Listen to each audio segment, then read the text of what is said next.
Let's do this. Yeah, good.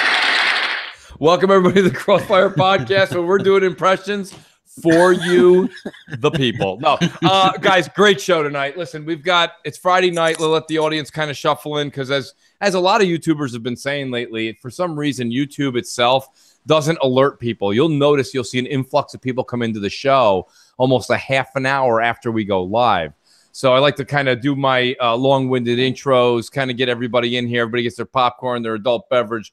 Get ready. We got a lot to talk about. I'll start with the infamous Crap Gamer. Welcome tonight, Hey, what's buddy. up? Let's do this. Yeah, it's always good to be here. I see. We got a good mix of people in here. Yes. So it's I think it should be a pretty damn good show, and it's always exciting to be back here on Crossfire on a Friday. With actually, you lucked out because there's a lot of topics that happen to go out today. There really is. That happens like once every 8 Fridays, though, Crap. Yeah, it's sort of weird, but still good at the same time, man. Very exciting to be here, and hopefully you guys hit that like button often and early. Yes. Create a bunch of accounts and then do that. So yes, and I'm glad Crap kind of brought that up. Not only the like button and subscribe, appreciate that, Crap, but I try to do that. I think a lot of people in the audience will realize that we really kind of bring in new folks every week.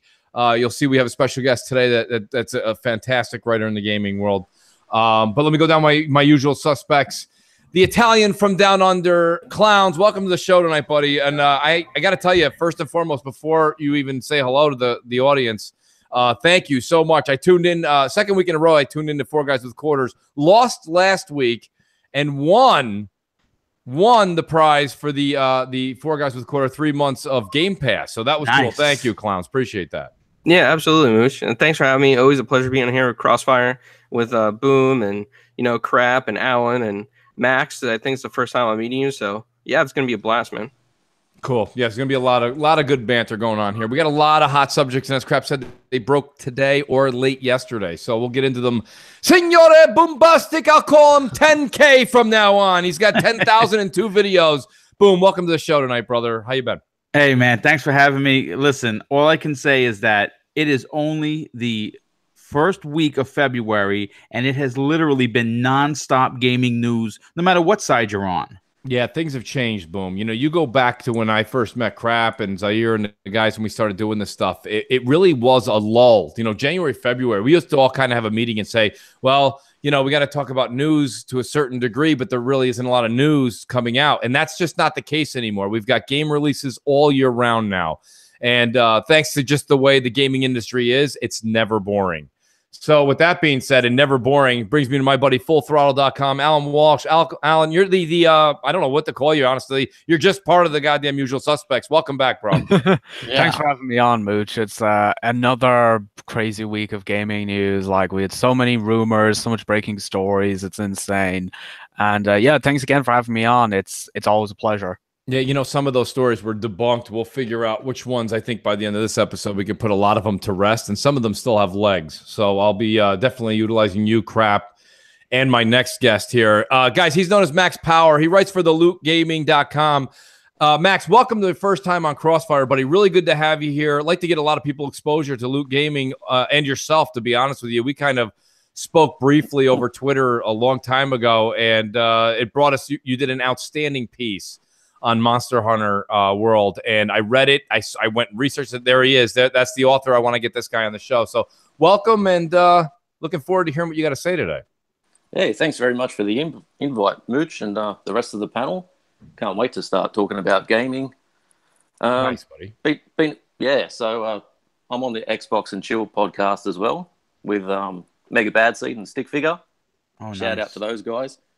We've only done one show the last 2 or 3 months, so might be a bit rusty, but there's a hell of a lot to talk about in the gaming world at the moment. Been writing the articles for the Loot Gaming for the last couple of months, and put up my own YouTube channel. How do people kind of get involved with that? I mean, Alan, you can kind of chime in as well, just to kind of, while people are kind of shuffling in before we hit our main subject tonight. Like I've known you for a while, Max, and all of a sudden I see that you're writing for them. And Alan, you with your prior experience with AR12 and now with FullThrottle.com being so successful. I mean, how do you guys kind of sit there and go from just gamer, maybe doing some podcasting, and then writing? I think. Did you want to take this one, Alan? You can go first. I was just gonna say, for me, what it was when the whole Xbox One stuff happened in 2013 that I kind of decided to get involved in it. At the start of 2014 is actually when I began writing at a website. It was just a startup, and they offered me the opportunity. Said, "Hey, you're big into games." This was at Rectify Gaming, so I'm like, "Yeah, I'm gonna do it." Now, at the start, my writing, I'm not gonna lie, was pretty poor, and then with practice over time, you just get better and better and better and better, and you begin to write in great detail, and your language improves so much, and you start. Well, Alan, do people who say, you know what, I want to write for you because I also have an interest in what your .com's all about? Do you screen what they write? Do you approve them, or you say no? Listen, we kind of take everybody who's freelance. Yeah, exactly. Like at the moment, my website actually isn't hiring staff at the moment, but we might be doing stuff like that in the future. But yeah, at previous websites, you would just go through the work. You would kind of say, okay, this is what I would change. This is what I had to fix and whatnot. And that'd be it. You'd let them fix the issues, and then the article would go up. Nice. Very cool. No, because I mean, to be honest with you, like, if you guys are enjoying Mooch ever on podcasting, you'd really enjoy how I write, because when I write, you can actually hear me through my writing. It's literally like the Morgan Freeman, Morgan Freeman thing. Whenever you see something with Morgan Freeman picture in it, you read it like he talks. I swear to God, you can hear Mooch screaming at you while you're reading a document. It's great. Well, what's funny is, and we didn't bring this up during Xbox Nation, was in the group chat prior, I was like, it's going to only be 10 or 15 minutes before Mooch gets a food analogy in. And it was 20 minutes, by the way, but still. I was a little late. Yeah, but you knew that was happening. The funny thing was, I actually started myself. I started writing before I started doing like podcasts and stuff like that. I was doing game reviews at the time, like crappy reviews where the games aren't always crappy, but the reviews are. I was doing that little shtick. And I was actually writing for various sites, doing like reviews and pieces as well. And the thing that got me more into doing YouTube was it's so much easier to talk for 4 or 5 minutes and do a video than it is to write. Thousands of words. Now, see, Crap, I feel exactly how you do. And I think the audience kind of realizes that, especially since me and you are doing 3 shows a week minimum. And my point being is, a lot of people, they actually write me and they say, I'd like to do what you're doing, but I find it easier to write than to go on and talk for 2 hours a night, So I guess it depends on everyone's skill set, right? I mean, Max, You do the podcast. I was on that podcast. I mean, it's, you guys being Aussies, it's so interesting from US to Australia, the time scale. There's so many great people in Australia that play Xbox. And damn it, because of the clock, it's so hard for us to team up and play, isn't it? Oh, it's so difficult. There's so many people because I only joined Twitter probably back in 2016, around April or May, I joined from memory. And there's just so many people on Twitter in the Xbox community that I just love to play the games with. But the time zones, the time differences just makes it so hard, around family, around work. But there's just so many people that you can game with. It's just the Australia, America, UK type of time difference. It's just hard to get around to actually doing it. What time is it in Australia right now? I think it's 11 in the morning. Yeah, 11:15 it is here. So while you guys are drinking scotches, I'm having coffee. And coffee and water. 11 a.m. Yeah, it's 11 a.m. Jesus. Yeah, so a lot of times, Crap, while we're actually getting going at night, they're busy working or doing whatever it is they're doing. Yeah, gotcha. Yeah. So it's like it just never. And shout out to Stop Six Doc and Michael. I can't think I'm saying it wrong. Curcello, thank you very much. And Max Power would be after the Simpsons character, right? It definitely is after that. Massive Simpsons fan. You're never going to get a Simpsons joke. I know, right? Yeah, you're never going to get a crap. I was going to do the song, right? That's why I said he's the man, because that's the song, right? Oh, yeah, that's it. Yeah, it's like Max Power. He's the man. He's the man. Whose name you love to touch, but you mustn't touch. His name sounds so good in your ear. Yeah, I thought so, right? And he got it off a hairdryer. Homer Simpson did. Yeah. He changed his name to Max Power because that was the only one he spelled right when he went to change his name legally. Was Max Power because he got it off the hairdryer. So yeah, it's funny as hell, but yeah, good stuff. Well, you know what, Crap? You set us up for a great segue. Max Power being the man. Well, the man at Sony is now. You already got two $20 donations. Stop Six Docs and Michael. I call him Michael Curcello, but I gave him an Italian name whether he liked it or not. Mike, thank you. I appreciate that. Chiricello. Chiricello. Very Italian. Man, already $40 deep. Damn. Hey, man, listen, guys. You know what that means? I can listen. It's all good, Crap. It's all good. That's Game Pass for 4 months. This has just reminded me after doing all this that we can never go to a nice restaurant with Crap, because the minute the table next to us leaves a great tip, he'll be like, damn it, another tip. There's a tip over there. What's going How much on? are you going to leave the guy? He just brought you some water and bread. Come on. For God's sakes, take half of that back. That's basically how I am during every day. It's great. That's a great bet. All right, listen. Kaz Hirai, no longer the CEO. This is a headline. Everybody knows it. But Crap, here's my problem with this. Isn't this a huge gap to fill?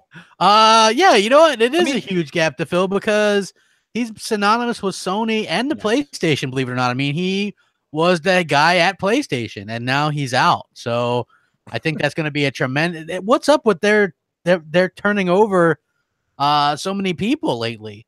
It's not normal. A revolving door is what it's been like, and it's and I know where Mooch is going with this, and I'm going to just jump and say it again. Say what you want about the biased media and that we're all lunatics. I get that people don't want to buy into what we're selling. I get it, but if this was a Microsoft, head honcho leaving, you wouldn't be able to look anywhere on the internet and not find a story about it. Well, that's it. Boom. Let's kind of expand on that. That's the whole thing, right, Max? And this is the problem that I sense more times than not, is not necessarily does the media always say something bad about Microsoft. Correct. But the fact is that they don't say anything bad about Sony. So it goes either way. It's not always just a compliment in one direction. It can also be where something happened a few times this week where it's an, oh my God. And here's the thing. You might turn around and say, Mooch, this whole thing with Kaz stepping down is not that big of a deal. He was set to retire. He was in his mid to late 50s at least, and he's going to retire. And let me tell you something. I tip my hat to the man because, frankly, he's worked his ass off. He's been an executive for a long time. He's definitely financially stable, and now he's going to go play golf. He's going to relax for the next 25 years, right? So good for him. But, I mean, at the same time, you do have to understand that Andrew House leaving a few months ago, and then Kaz leaving now, and you have boys who left a year ago. And that was a huge loss for them. Yeah, they brought it, and his replacement left already. His replacement left. That's correct. Yep. I mean, I don't know. Predator in the chat, hysterical. Preg goes, what do we got to do to get rid of Shannon? I don't know. Apparently, she's got to work for Sony. Jesus. But yeah, I don't really know, to be honest with you, why the media hasn't. They're like, Kaz Hirai steps down. Anyways, back to Brian Altano and his non-funny comical stance. Hey guys, hey everybody. He's the IGN version of Kenny Banya. Yes, he is. What's the deal with the Ovaltine? It's gold, Jerry. Gold. Oh man, Mooch crack each other up. We must. Really Nobody else knows what the hell we're talking about. I'm pretty sure they know the old Seinfeld, but I think we have an older crowd, Crap. I think it's safe to say. Maybe, but do they know it that well to know who Kenny Banya is? Well, if not, you're a closet Banya fan. For sure. For sure. He gave him the jacket. Exactly. He is the Kenny Banya of IGN. And guys, in case you don't know who Kenny Banya is, he's the non-funny comedian. But anyways, yeah. So my whole thing is that they don't report it at all. They mention it and they move on. If Phil Spencer, Mike Ibarra, okay, and ID at Xbox, Chris Charla, all left within a year, can you just imagine the headlines? You guys print them. Forget what we're saying. You guys just print them in your mind right now. Xbox doomed. Xbox to Google. Xbox anywhere. Xbox to Google. You know what I mean? Like anything. Who knows what would have come up? Like this here. Xbox to Apple. Don't be careful. Be careful. Crap will get real upset with that. That's not going to sit well. But yeah, that's the whole thing. And boom, I'm glad you bring it up. It's not necessary. I sit here and I read headline after headline after headline every day. And a lot of it, you just kind of brush off your shoulder. You know what I mean? You just brush it off. You say, it's not a big deal. Okay, I see their point. I get this avenue. But this is a big deal here. Now, if a lot of people, Crap, may not know, and guys, chime in. I'm just saying Crap because Crap actually did a great video on it today.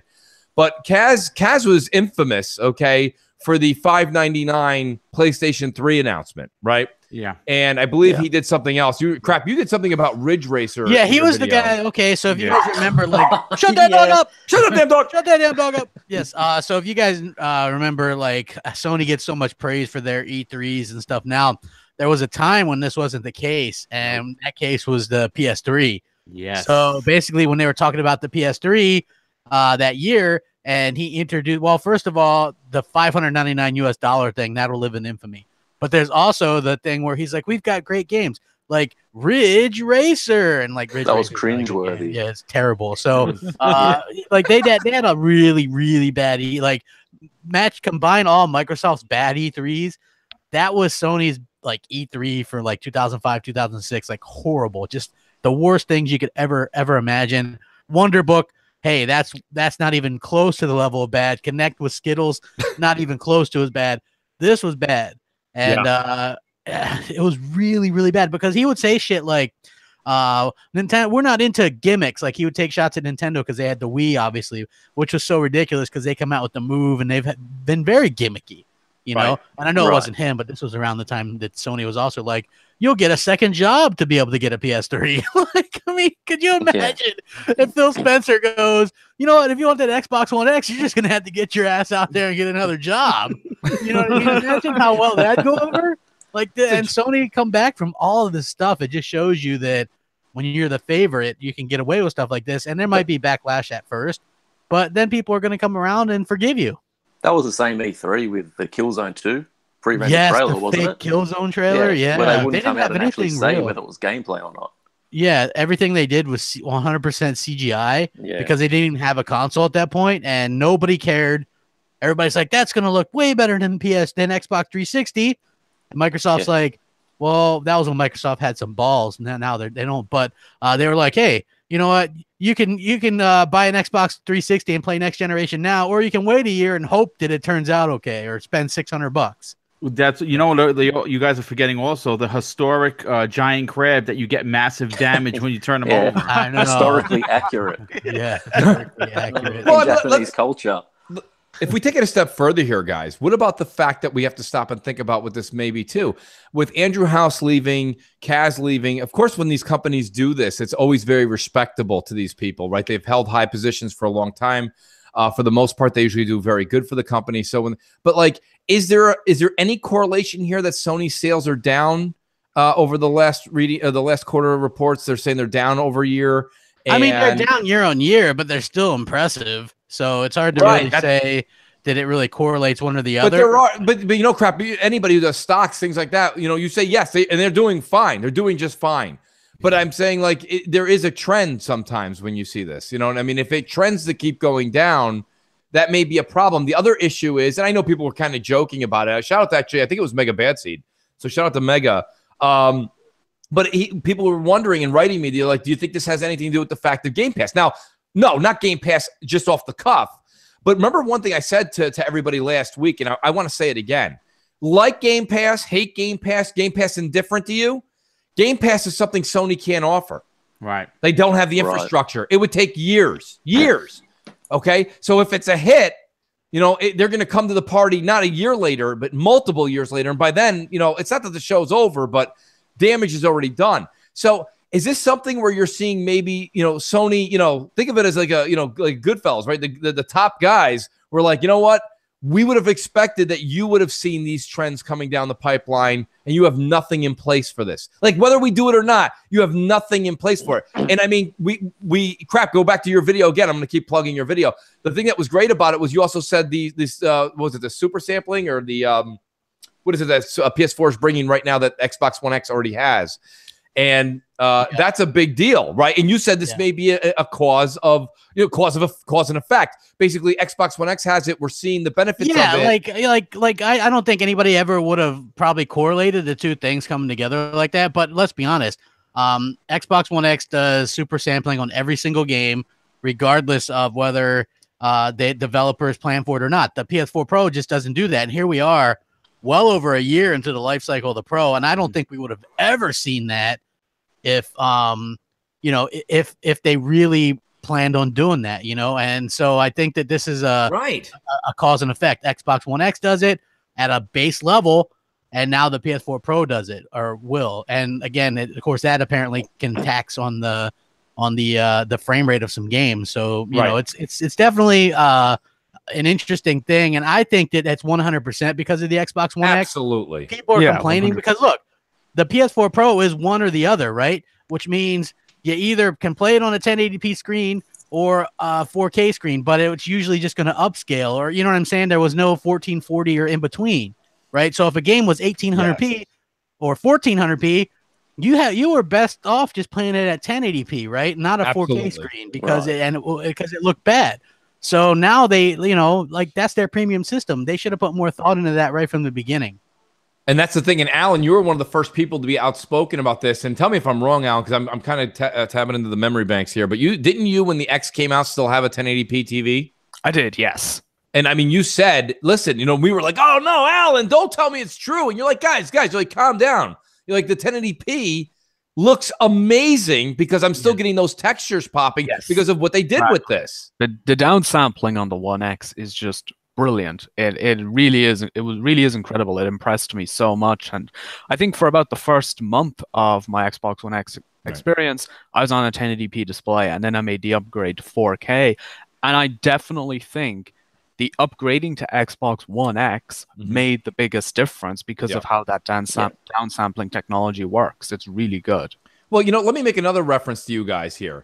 I saw that Sony was putting in the downsampling, the super sampling. I see this, okay? Great. But to me, it's almost coming as an afterthought. Let me give you my example. Also, HDR, okay?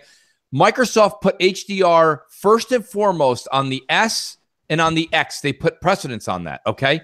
Let me give you, so when you go buy a vehicle and you're sitting there with the salesman and you're picking out the car and you're like, oh, you're not buying the one on the lot. And he goes, you want the windows tinted from factory, or you want to do it later on your own? When you get the windows tinted from factory, the glass itself is darkened. It's dimmed. It's natural. When you go do it afterwards, okay, yes, you get tinted windows. It's a film from Tint Wizard, okay? Listen, it's not the same when it's an afterthought, folks. And that's my problem. When I see HDR on the PS4 Pro, it doesn't look, I don't see the colors popping like I do on the same OLED that I play when I'm watching Forza Horizon or I'm playing Gears. I mean, you guys notice this too? It kind of looks like it's an afterthought. Yeah, I want to throw this out there to the chat and also to the panel.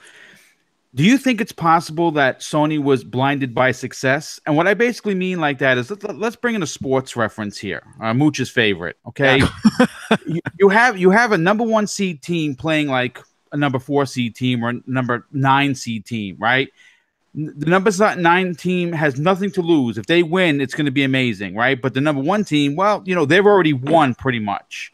Now, I said it from the beginning. I truly believe that Sony was caught with their pants down when they announced the X. I don't think they expected that, okay? We've seen that again 2 weeks ago when they did Game Pass. Okay, all of these different things are now starting to happen where they're making these announcements and they're making these bold moves because they're in, they're the underdog. Xbox is the underdog, and Sony is the top dog.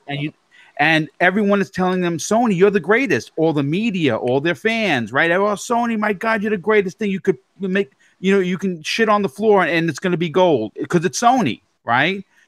Well, all of these different moves that Microsoft have been doing quietly, right, behind the scenes, are now starting to make headlines, and now you're starting to see all this movement in the upper brass of Sony. Right. Well, Crap made a point too. Is that he said it? I believe it was on Xbox Nation. He's like, Sony's currently in a 6-month drought.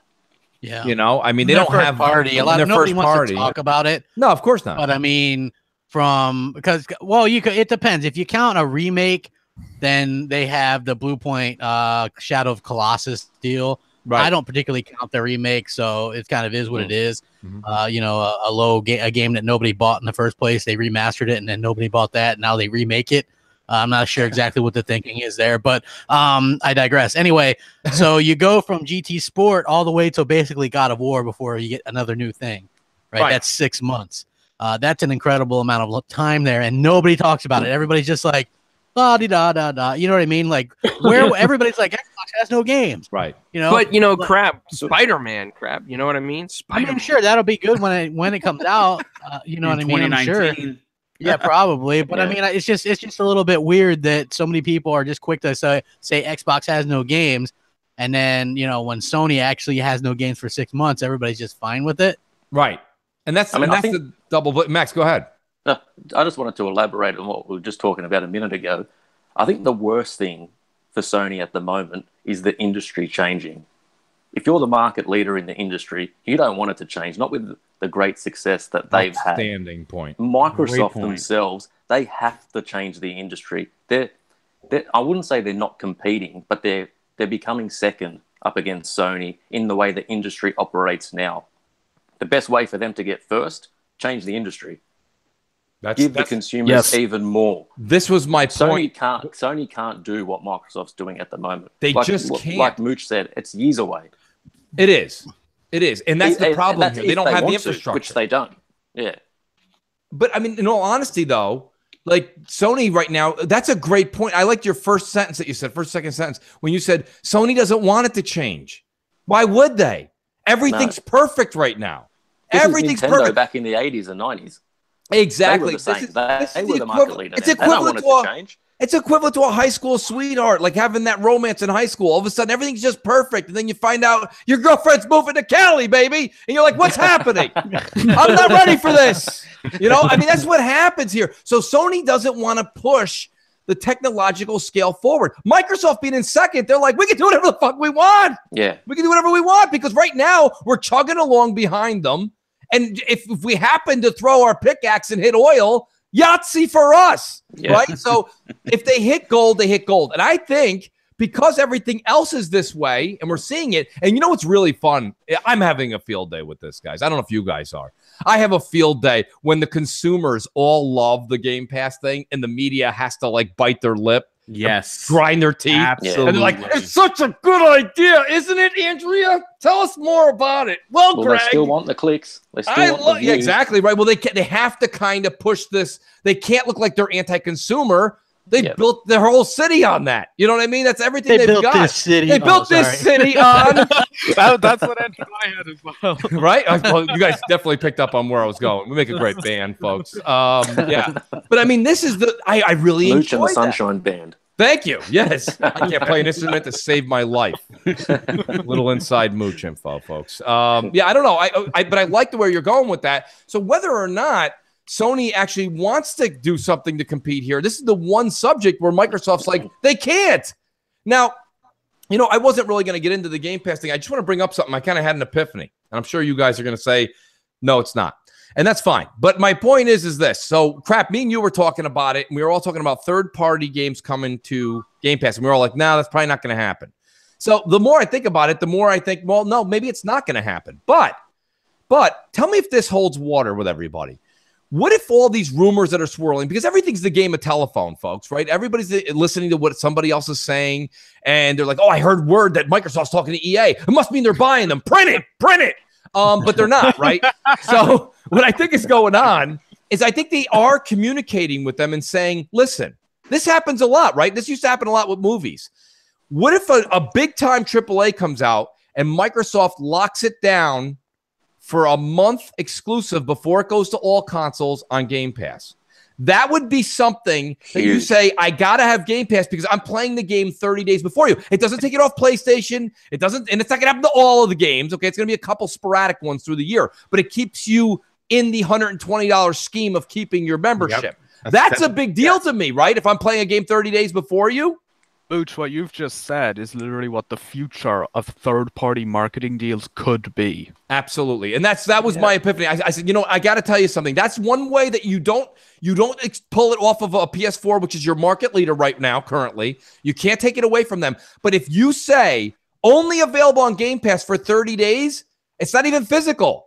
Not even for sale for physical. You do that and you get people in there, Microsoft's going to have to pay handsomely, okay? Yes. But that's a them problem. Yeah, yes. That's not an us problem. Yeah, but then now you switch it on to the consumer and you ask the consumers, what would you rather have? A scarf or 30 days before anyone else can play this game on our system? That is proven to be huge for EA Access with people playing a week before. Imagine a month before, okay? Or maybe it will be a week. Maybe it's really hard at the bargaining table. I may be off by 4 weeks, 3 weeks. But either way, Microsoft goes, all right, fine. Game Pass gets that game for 1 week. What do I got to pay you? Everyone that downloads it, I want $5. Done. Because even though I'm going to pay through the ass for 1 week to you, why would they not do it? Why would they not do it? You're crazy not to. That's free money for the publisher. Dude, the subscriptions are going to go through the roof. Absolutely. You're crazy not to take it if you're the third party because you're still going to make your money on your physical. It's still going to launch the week later. PS4 people can't do this. They got to go and buy it, and there's 75 million consoles out there. They're going to make their money, but they can make a little extra money. It's double dipping for the publisher, the third party deal. So I thought this was a really, I've been sitting here and thinking about it over the week. I'm like, how do they do this that's just not so blatantly obvious? Because the blatantly obvious schemes, I think, aren't going to work. They've got to tap in. I'm saying this is top level stuff. This, I'm sure they are way deeper than where we are right now. But I mean, these are the kind of ideas. And I think that's why, you read an article and you said you quoted Phil. And he said, our third-party partners have reached out to us and said, we're going to monitor and watch what you guys do. Because I mean, they did say that with Play Anywhere, too. And but Play Anywhere is, let's be honest, Play Anywhere is it's a different animal. It's a different animal. But I mean, it could be. It's just like if you're a third party, though, you're kind of maybe looking at this.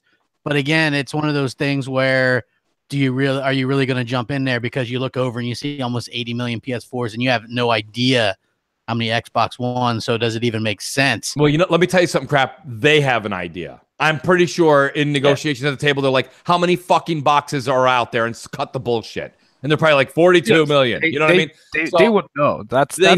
Sometimes you see numbers and things float onto the internet. Not just that crap, but here, let me rebuttal this way. Okay, just on the third party thing. So we have third-party deals going on nonstop 2-3 weeks after physical sales launch on a new game on all of our consoles, PlayStation and Xbox.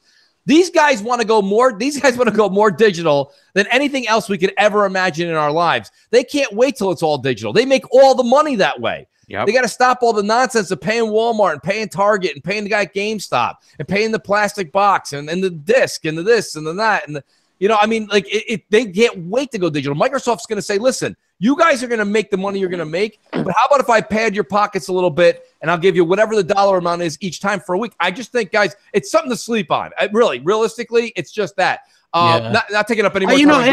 It's fine. I just want to point out that, in my opinion, we won't see any big AAA developers take advantage of that. Here's the thing, crap, and that's fine. You can stand on there, but crap, let me tell you something. Microsoft can't stand there with their chest out with Game Pass because without third party, there is no Game Pass. That's where I'm at. Because it doesn't interest me. Game Pass. Well, no third party, there's no Game Pass. Well, here's the thing. And again, I'm not I don't have a business degree, but you know what? If you're doing something as bold as Game Pass, just because we don't know what Microsoft is doing doesn't mean they don't have things lined up that they're just not ready to talk about. It's easy to suggest that because you're like, well, they got 3 games, okay, and yeah, they're different, but they're not for everyone. But you know what, whatever. Yes, that is true. We know those 3 games. At least we know something. That's the first point. The second point being, they know that in order to keep sales up and continuing to grow on something that they're now planting, they watered it. There's fertilizer. They put the little stick in there. Now it's ready to go. They're going to make sure that there's going to be at least one big game launching day and date in that Game Pass. We don't know what the plan is right now. Has to be. It absolutely has to be. It's crazy to stand on a ledge and say, oh, we'll see it at E3. Because to be honest with you, E3, some E3s have been jaw-dropping, and some E3s, I literally have to pay someone while we're doing the podcast to stand here and fucking punch me in the leg and wake me the fuck up. Like, there's nothing going on sometimes. So, and pardon my French. But, my whole thing is this. All right, guys, let's move on to Red Dead 2. So Red Dead 2 was announced this week that it was, I like how they came out and said it. They're like, we'd like to announce that Red Dead is coming out October 26th.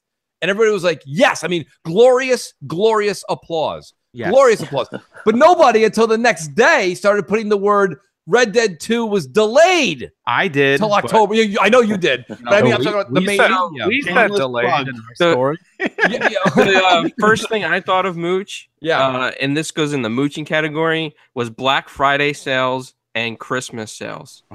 Now, Clowns has done this to me a few years in a row because he gets me all excited when he uses the word sales. Mooch loves that. But listen, okay. The thing about it, Clowns, man, if October 26th, this is true, crap. This is true. I like to think I put my work in, but nonetheless, folks, that's not throwing on me. Here's the thing, Clowns. October 26th is way too far for me to wait for a Black Friday deal. That's just way too far with the game that hot. Not only that, but you can like the biggest deal on GTA 5 is only half off, and that's 5 years later. Right. Yeah, but I mean, think about this though. You got trading deals at GameStop at that time too. So GameStop, what's that? Oh, I mean, trading, getting like an extra 60% on some trades right around that time. I mean, never traded in a game. He said, I have never traded in a game. I have done a hardware once or twice, like just if I had multiple things and they were doing like double, triple your thing or whatever. Because I got a PS4 originally, pretty cheap because of that. Right. Because I had a couple of PS3s or something. Same here, crap. Well, listen, guys, let me bring that up since we're talking about GameStop. We will touch back on Red Dead. I'm not done with it yet. But there's a deal currently going on in GameStop. And I guess I've been in the market. You guys have seen it on Twitter, anyone that follows me. I'm in the market for another Xbox One X, right? Because I had two S's, but those will be gone. And now I'll have the two X's. And apparently GameStop is running a deal right now where a lot of them are doing this. Dell's doing it. A few others. Best Buy's doing something. But GameStop is where you can get, I think, the S. If you have the crap, you're going to love this. I'm getting rid finally of my Gears Xbox One S. I don't think Foxy's going to like that. I'm sorry, Fox. I apologize. But GameStop's giving a great trade-in on that. And then you get a $50 game card, which, I mean, I listen, I'm digital everything, but I buy all my PlayStation 4 games physical. Almost all of them. I mean, almost. I would say I'm probably 80-20 physical because the minute I'm done with them, I usually return them or I trade them in for the next game. I buy a lot of stuff digital or physical on my PS4 as well. Yes, but, me too. You know, just because they do some kick-ass collector's editions. Yeah, yes. Like, holy crap. Love Did you see that damn that God of War stuff? Damn. You know what? I know you said that you weren't interested earlier, but I got the Shadow of the Colossus Collector's Edition. It's not that big of a deal, but it has a real lot of artwork and stuff, which I'm into. Yeah. So I got that. It was $10 more, but the thing is, I never liked that game. Like I tried to play it, and it just was never my cup of tea. Like, hey man, I'm always down if people like something, but for me personally, that wasn't something that I actually never played it, so I'm excited. I've never played it either, so I did reach out to a contact. There's a 90% chance of a mooching that'll occur on Thursday. Oh, Jesus Christ! Hey, you know what? Hey, if somebody wants the Mooch Crap Gamer copy, I'll try that shit out. Anybody who will Mooch Crap the game, I just want to say one stipulation. Crap, I would love to, even if it's screenshots. I just want to see you play the damn thing. Hey, I think you hate that game. Shit, I've played it on the PS3, right? Oh, okay. Oh, you play. All right, you did play it. And I didn't really, it's hard to really get into. I've never played it. Yeah. And I mean, I did watch a little bit. Listen, for some reason, the reviews for that game came out this past week, and they did a lot of like, let's play, oh, guys, this is great. So IGN, our good friends at IGN, they did a podcast. I think it was their Beyond, which is their PlayStation. Beyond. Crap. Listen, they literally said this, and I want to get your input first here. They said that Shadow of the Colossus, the remake that was done by, I believe, Bluepoint, yeah. Right? Is the best looking 4K game or best game this generation, hands down. And it was funny. 3 of the 4 people agreed, and one person turned around and was like, well, wait a minute. What do you mean? Like, can you clarify that? And he was like, no, just for what it is, it's the best looking game this generation, or the best looking game even on PS4 and this and that. Guys, listen, it looks good, and definitely shout out to Bluepoint for what they did. There's nothing going on in the game. There's nothing. That's what the person who was arguing with them said on the show. Guy goes, but there's nothing in there. It's a big empty vast not even a 4K nothing. game. It's a 1400p game. It's literally if you take, let's say you take something like Horizon Zero Dawn, you Right. take out all of the enemies, Right. you take out all the objectives. That's what you have. Yeah. It's literally a barren, like, open world. And Yeah, I was watching the reviews for it myself this week as well, and I'm like, I like the idea of exploring this world, but the issue is if there's only like 11 or 12 boss fights in this, it seems like it would get repetitive quite fast. Yeah, it's basically like I watched a bit of it, Alan. You're 100% right. It's kind of like Cuphead with a vast open area. It's just boss fights. It's nothing. Right. And it's funny because don't get me wrong, Cuphead came out and said, "This is what we are." Where this one here gives the impression that it's much, much more, and there's more of a JRPG to it. But is it classified as a JRPG? I don't think it's an art. It's like some kind of action other adventure, action kind adventure of thing. game. Yeah. Yeah. Okay. It's not. Well, no, that's interesting. But I mean, no, to be honest with you, I'm interested to try it because it is one of the ones that people have said over the years is a must in the Sony collection, whatever that means. But yeah, whatever that means. I don't know. I don't It's know a game that nobody bought, Right. So it's a must buy. Yeah, like you know what? And I saw, trust me, when I saw the Digital Foundry one pop up in my feed where it's like the best remake ever, right? Like Digital Foundry's pushing that narrative. Yes, they did. And I'm looking over there and I'm thinking, best remake ever, huh? I don't know.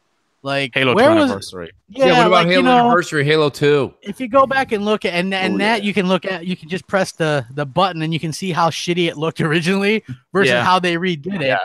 That to me, and the technology to do that is crazy as well. That's very complicated tech.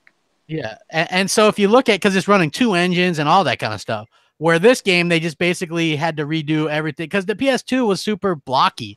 You know, if you ever look at like PS2 games, man, they look super blocky. Yeah, you know, that's funny. that's like very pixelated. Go ahead, Crap. Yeah, for now, like that's why they had to redo Crash like that. So if you look at it, that era, PS1 and Nintendo 64, that's why those eras look bad. Like people don't like bust out those games and play them very often because they look like shit. Well, this is the they point. look like polygons stacked on top of each other moving. It's nostalgia is a hell of a drug, people. We got to stop. Like, don't get me wrong. I know everyone gets really excited when we use the words PS2. We're like, oh, that was my favorite era. It wasn't okay, mine. great. Well, right, but then people are mine either. Well, it goes for a bunch of different things, right? I mean, listen, Crap. You know, you guys all know this on the show. I went out and bought the SNES Classic, and don't get me wrong, for what it is and to have it, it's they fun. sold 4 million of those things. Absolutely, Crap. Nostalgia is a hell of a drug. It's not just a slogan. I've totally got into nostalgia, like collecting shit from my youth. Yes, and, I can't wait till M&C Mornings in another 4 years so we can start selling the first season as nostalgia. Jesus, that would be great. Yeah. Yes, I don't understand. Like, guys, remember something. What your memory was as a kid is way better than if you go back and try it again tomorrow. It's you actually ruin your memories. By you do ruin it. Yeah, you do. You know, I mean, we were talking about that great game that's coming out. Looks a lot like Final Fight. It's like Justice. Justice or whatever. Yes, it looks fantastic. It looks just like Final Fight. I went back and watched a little. I went to YouTube, typed in Final Fight, and just took a look at it. And I was like, I loved that game as a kid. I watched it. I'm like, how the hell did I love this as a kid? We also had a hard time playing such a great game. True. We'd spend our allowance or month's allowance on a game, and then it'd take us weeks to beat it. And now, like, I can beat Sonic 2 in like 30 minutes. You know, so it's like. Things are skewed differently, you know. Yes, it's called Raging Justice, is what it's called. That was close. All right, cool. Yeah, that's from the Rare. From some ex-Rare developers. Yeah. Yes. Yeah. It looks. I actually tweeted at the guy today. He answered me. I told him, it says, I'm an old school cat who grew up on Final Fight. This is right up my alley. To be honest with you, I think I can't speak for everybody on here, but the majority of you that I speak to on the regular, I know that's probably that's right up all of our alleys. I mean, I'll be honest with you, I'm interested in it just because of the nostalgia, but I mean, because it's got, but at least I like the fact that it's got the old school feeling, but it's brought up to date as far as the aesthetics and the looks, and probably the mechanics as well. But getting back to Red Dead, guys, this is a huge thing. This is when we're going to find out if who just had a big sigh of relief for us, Rare. Because that game's releasing far out from March. Yeah, so that is huge. Sea of Thieves is going to be sitting pretty. Needs. Yes, it's going to need its own time. If you guys noticed, I know we'll probably get into Sea of Thieves a little bit, but over 300,000 playing that game. That's impressive. Absolutely incredible. That's fantastic. It is, and you know what? I like it because so many ignorant people are like, "Rare's dead. They haven't done this. They haven't done that," and you're like, "No, they've actually done some really good stuff." And this is their first chance to really kind of showcase something totally new that realistically has never been done like this before. Like, people are in for a real treat, man. It really is, guys. I think we are, you know, give Crap some kudos for this. You know, let me tell you something, because he talked me into it weeks ago, way before the beta. And so that's why I pre-ordered the controller. I said I was going all in. Getting that soon. Yeah, I think it's actually, believe it or not, Crap, it's next week. Yeah. You know, the thing about it is this is a revelation. Whether you guys are Sony guys that are listening to this, or your Xbox guys, or you're in between. My point being is this is a game that's going to change the way you play a game again. It's been a long time since we did that. And what I mean by that is, the quests are going to be something we know and we're familiar with, but at the same time, it's different in the fact that, Crap, you said it yourself, you create your own adventure sometimes when you just head out and embark out on the ship. Some And- people surprisingly just took one boat, like the one-man boat. If you look at the statistics, that was the second most used boat. People just went out by themselves. I'm intrigued and just chilled. I don't get it. It's like that would be that. I don't get it. Do you know what it is? Do you know what it is? I did that one of the nights as well, and it's very relaxing. Yeah, that's what people were is. saying. Yeah, It's very, very relaxing. I said in my preview article for the game, it's almost like a form of meditation. Interesting. There's a lot of people that are saying that. A lot of people are saying that Sea of Thieves beta. I read this article. I think it was a video, and they said it helped with their depression. They said they actually played it. It got their mind off of their issue, and it was like you said. You can either go high seas fight, or you can do what Alan said, where you basically take a single man ship out and go out there and just chill. Like you can do whatever you want. Like there's so much stuff to do, and it's such a vast open area. I mean, Max, what do you feel? Yeah, I did a video just touching on this last week in regards to Rare, just taking a look back at how they were in the 90s. Like everyone knows Rare in the 90s with your GoldenEyes and your Perfect Darks and all those type of games and your Banjo-Kazooies. Fantastic games. But that Rare was long ago. Now with Sea of Thieves, I see that as the game that will bring that Rare back. That's so all those great memories you have from the 90s and how Rare were back then, I think Sea of Thieves is that for Rare now. This is a new era for Rare. Well, and I think Sea of Thieves... Sorry? No, I was going to say from your mouth to God's ears, because no one wants Rare to win more than me. Yeah, same. Same here. I remember those days, and I want those days to come back. And I think Sea of Thieves is going to be that game. I think it's going to have a huge following on Twitch and Mixer. Because if anyone watched those beta streams, just look at them having fun. Look at them laughing. And the content's not in the game yet. They're really creating their own adventure. That's the thing, Max. And I want to shout out to Daniel, Sir X-Man and Daniel 204. Like, they're basically saying, Sea of Thieves is boring. Guys, listen, I totally get it. This is not a you're wrong at all. I get it. I think you need to find the right crew. Mm-hmm. I think you need to find the right circumstance for the game. Listen, and this is a great entranceway, and I want Max to speak a little bit about this, but Monster Hunter World, has been a huge sensation over the past week or two.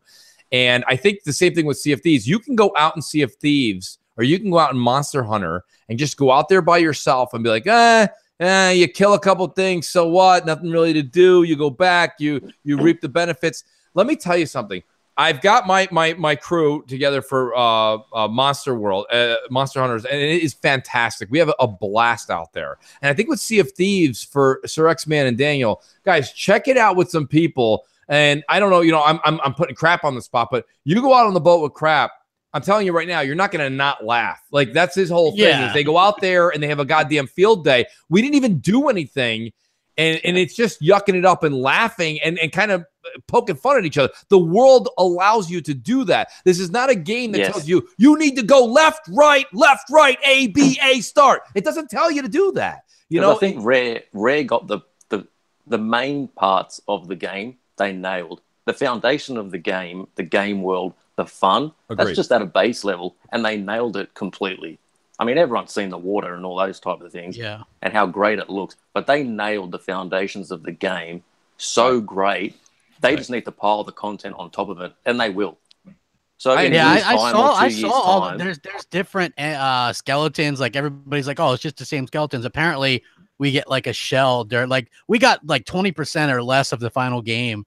I think it's less crap. Yeah, and like the skeletons, there's different ones. There's going to be different kind. Like to me, what they're doing is just I don't really see how any other studio it would have been very difficult to pull that off.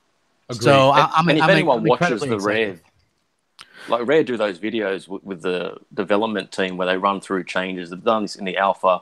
I'm not sure if they did it in the beta as well, but you can just see with the developers themselves how much they love working on this game. They love this is like it's a real passion for them.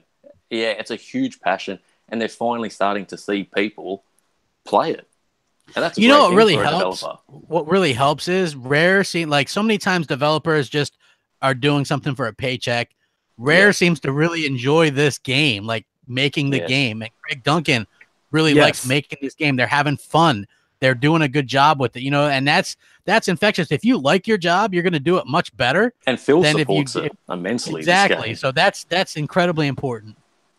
Yeah, Like no, I totally agree with you. these guys were in the office like until midnight working on those beta issues as well.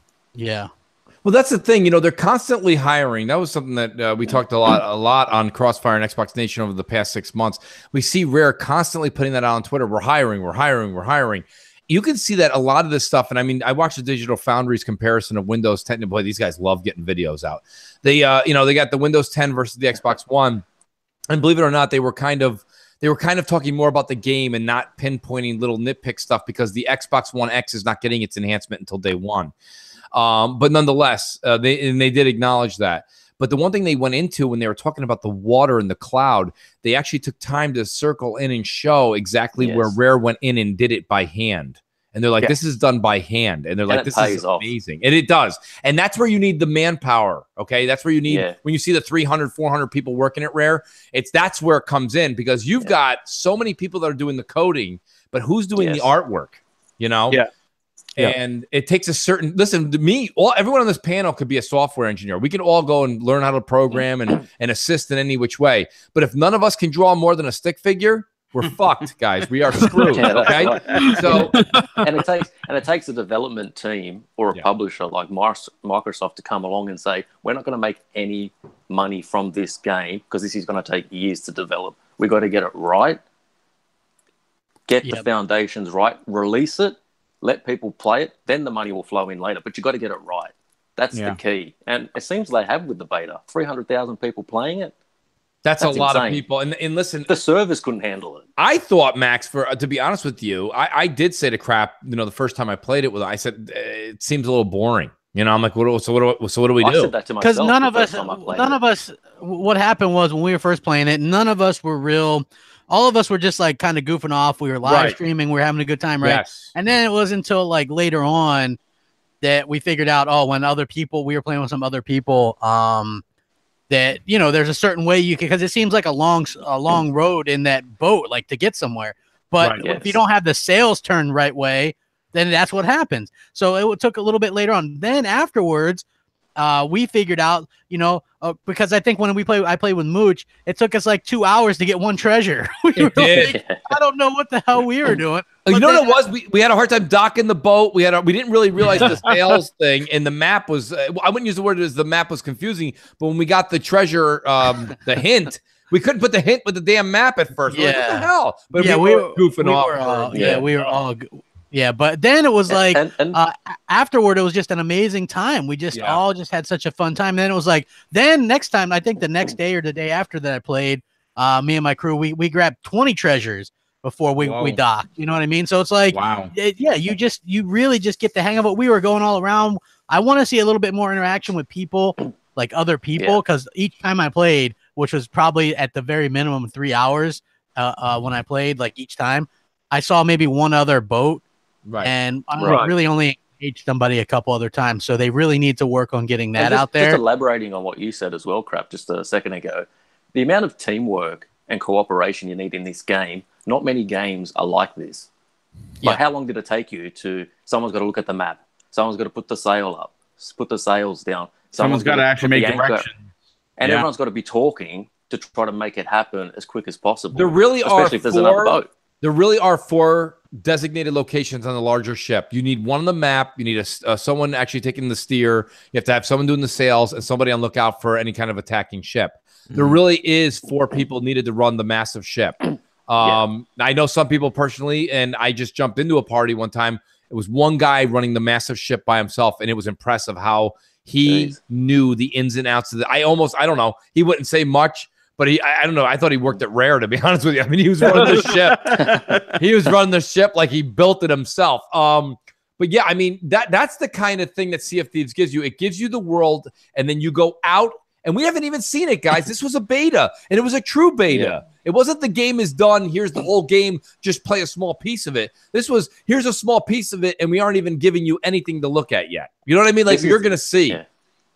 You know what's impressive about everything that's going on more than just the game itself, because the game itself it's going to be a masterpiece when we get the full game. I have a really good feeling about that. I do too. But what's exciting me is that the community across the world is excited for this game. Like there is a buzz for a Microsoft game that has not been seen in a very long time. Right.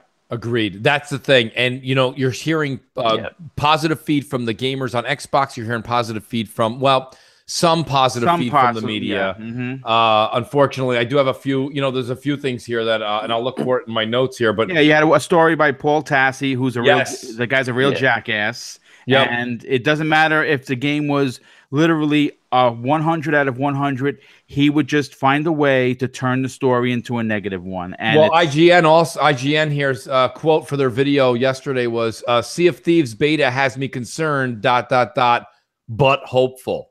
That's actually what it was in quotes.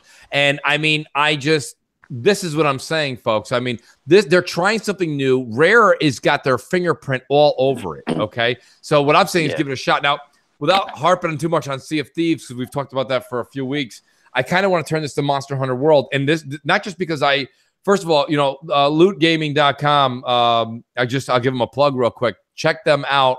Max works for them. He definitely is freelance writer for them. I read Max's opinion piece and his structure piece on Monster Hunter World. Crap also did a video of an initial impressions of it this week. I haven't stopped playing it since I got it. Shout out again to Biggie2316. Biggie's part of my crew. We are having an absolute field day. Now, Max, I'll turn the mic over to you, but then I do want to get Crap and everybody else involved because I know a lot of people on the panel have played it or are still playing it. Max, what was the essence of your article so the audience can hear about it? And what do you think the lure is for people to get this game? Well, I'm a first-time Monster Hunter player. I've never played this game before. Yep. I know of them. Like I've followed the series. You know, it's been on the Vita or the PSP, and it's been on other consoles and things like that. But I've never played the game, and I'm not a fan of a lot of the JRPGs. I'm not a fan of Final Fantasy 15. Well, this is good because you're speaking to a lot of people right now, especially a lot of the Mooch audience. So, and I've tried various JRPGs over the years since the first PlayStation or even back on the SNES days. It's just not really my thing, especially with Final Fantasy. I've tried them multiple times. Not my thing. Don't like it. Monster Hunter World, I thought I'd give it a go. I saw the videos of it and people speaking about the game, the ones that had already played it prior to release. Nothing bad was said about this game. So I just kept looking into it. And then I just thought, I'll give it a go. And I've probably only put about 10 hours into it. But seriously, this is all I want to do. All I want to do is play this game. And from what you said before as well, Mooch, teaming up with people and how it's great with doing that, I haven't even done that yet. I don't even have my crew yet. I've only been doing it solo. But it's just so enjoyable.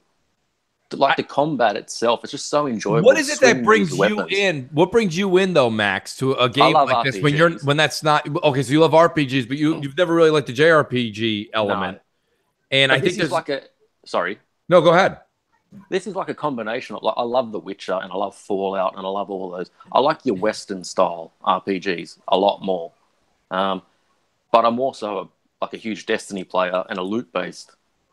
You know, I love that loot grind if the grind's good. Well, that's big and very present in Monster Hunter World. That's exactly right. So you put those two things together, and it's this amazing world that you're in with great combat mechanics, and it's just feeding you this loot over and over again. Not to mention, it's really beautiful to look at this game, and the various environments. It's just great.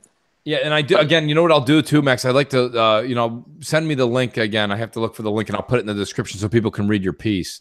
It really, really does everything that Max is saying. Crap, you did an initial video in which I watched. You said you enjoyed it. I know you pretty much did the tutorial, but I mean, I did. I played it for about 2 hours, and here's the thing: like when I do something, it's because these games take up so much space when you record them. So I don't constantly record. So when I play a game, I'll maybe record the first hour.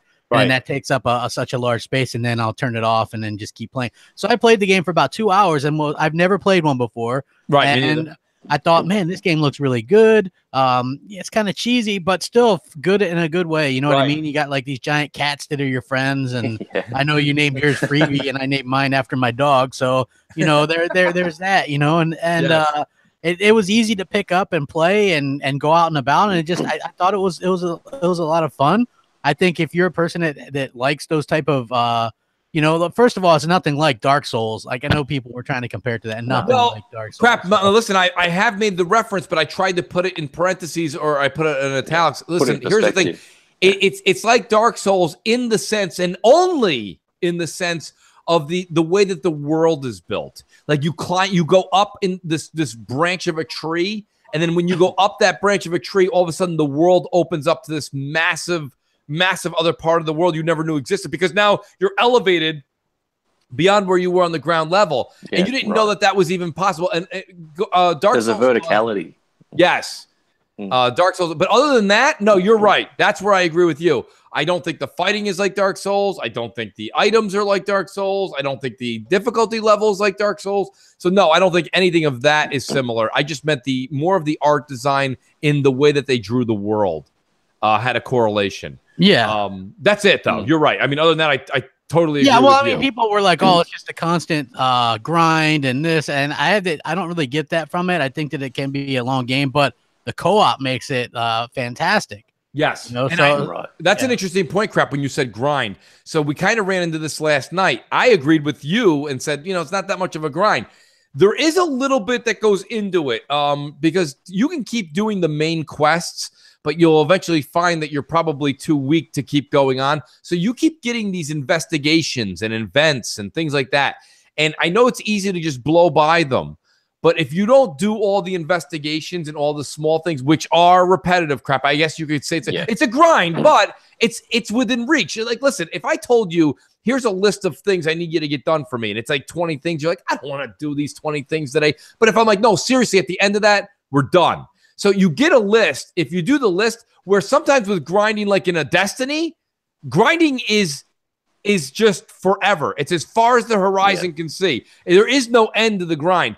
In this game, there is an end to the grind. You need to actually fulfill the 20, and then you go and do a couple of main quests, and you'll get a couple more. But when you get to the point where you think you're OP enough, you don't have to continue the grind. Now, Boom, you've been playing this as well, Boom. Yes, yeah. What's your take? I just looked on my app. I have 20 hours into Monster Hunter World. I'm sure you're way past that. No, believe it or not, actually, no. I'm right about there because I decided to give it a little bit of a break because I did kind of hit a bit of a wall. I want to say, here's the thing. What I really enjoy about this game is like Max was saying, I have yet to play with anybody. Like I've gone out by myself strictly and just when like if you look, I've been posting pictures on Twitter of what my character looks like. I got him. He looks like a complete badass. What's embarrassing is when you send that picture and the character cat behind you says Boo Boo Kitty because that's what I named my cat. Because that was not so badass anymore. So I actually said that. I was like, yeah, listen, that was my cat when I was a kid. There's, the sentimental value behind that. But yeah, Boo Boo Kitty, and I'm wearing a bone mask.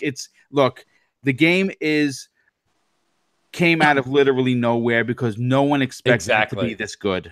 Yeah. That is the crazy reality because here's the thing. I've played other Monster Hunter games and I hated them. I hated them. I thought they were terrible. So when this came out, I was, me, Boomstick buys everything. I was on the fence, and I'm like, these reviews are just, I can't stay away from this. I have to get this, even if it sucks. I'll get the physical copy. If it sucks, I'll sell it. And turns out the game is pretty damn fantastic. Well, this is going to be a hard year for me to say that this is the game that fits the mold for the last two. So 2 years back, I said Doom was the game I went and bought. People had talked about it, but I didn't think it was something I'd like, and I ended up loving it. Last year was Resident Evil 7. And then this year, it's hard for me to say that. We're too early. We haven't even hit the spring rush yet. But this is a game that, Boom, when you said that line, it kind of sparked what I feel. Is I thought I would get it, I thought I would like it, and I thought I would kind of put it down. And I can't wait. Once CrossFire's over, I'm linking up, and I'm going back into that world because it's so massive. The mechanics are just right? The game feels good. Max, when you were writing the article, I mean, did anybody agree with you? Like, at Luke Gaming, kind of say, you know what, I'm kind of playing that too, and this shit is amazing? Yes. Oh, you hear that constantly all around the place. And for those sitting on the fence who maybe are unsure whether they should buy it or take the punt in actually trying this game, let alone buying it, for all the people that have had issues with EA or Bungie with all the microtransactions and all this DLC bullshit going on, there's no microtransactions in this game. No, there aren't. Well, should we say there aren't yet, or there aren't any coming that you know of? Well, at the moment, there doesn't seem to be, because one of the developers have come out and said, this is it. Like, there is no microtransactions coming to the game. This is a complete game. So with this being a complete, 2018. Is there any DLC associated with it? I'm not sure about that. I just know that the developer came out and said, there's no microtransactions. We're not putting these loot boxes in this game. There is actually one piece of DLC you can buy where it gives you a samurai costume. I mean, it's a little pricey. It's $15, but you get a bunch of like, all different kinds of things you can add to your character besides the outfit. You know, different hairstyles, different makeups, different. Was that included in like the deluxe edition or something like that as well?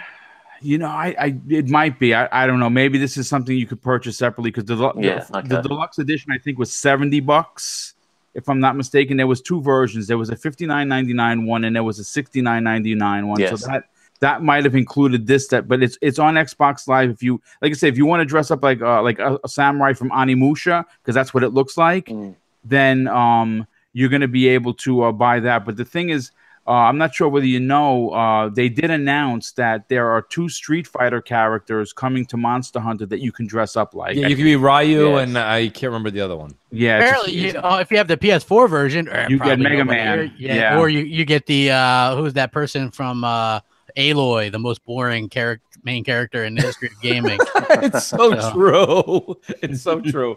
I mean, myself personally, when you see something like this game that really makes you go out, fight, get what you have, come back, and then level up and make your character look as great as it does, okay? That's part of the hunt. That's part of the stuff I love. So if I actually saw Boom, and I'm going to pick on Boom, if I saw you, all of a sudden we linked up when we were a little bit more OP, and you say, okay, we're going to do this, and I see you're wearing the piece that you bought for $15, I'd be like, dude, you've been playing this for 50 hours. Why are you wasting your money? You would have looked crazier in the shit you could have made. I agree. And you know what? I 100% agree with that. I don't think anyone needs to spend a dime, because if you play the game, you will find enough equipment. You just go in there and you start making. I mean, like I said, my character looks absolutely fantastic. And that's what makes a great loot shooter. Yes. When you can earn it in-game without the microtransactions, without the loot boxes, if you can just play the game and earn what's there, that makes a great game to me, especially a great loot game. No, I totally agree. And I think, and that's the thing. So guys, anyone in the chat, to be honest with you, if you're on the fence about it, if you have a means of grabbing the game, it's definitely something I would say, since the next game really to come out, and guys, correct me if I'm wrong, is Sea of Thieves.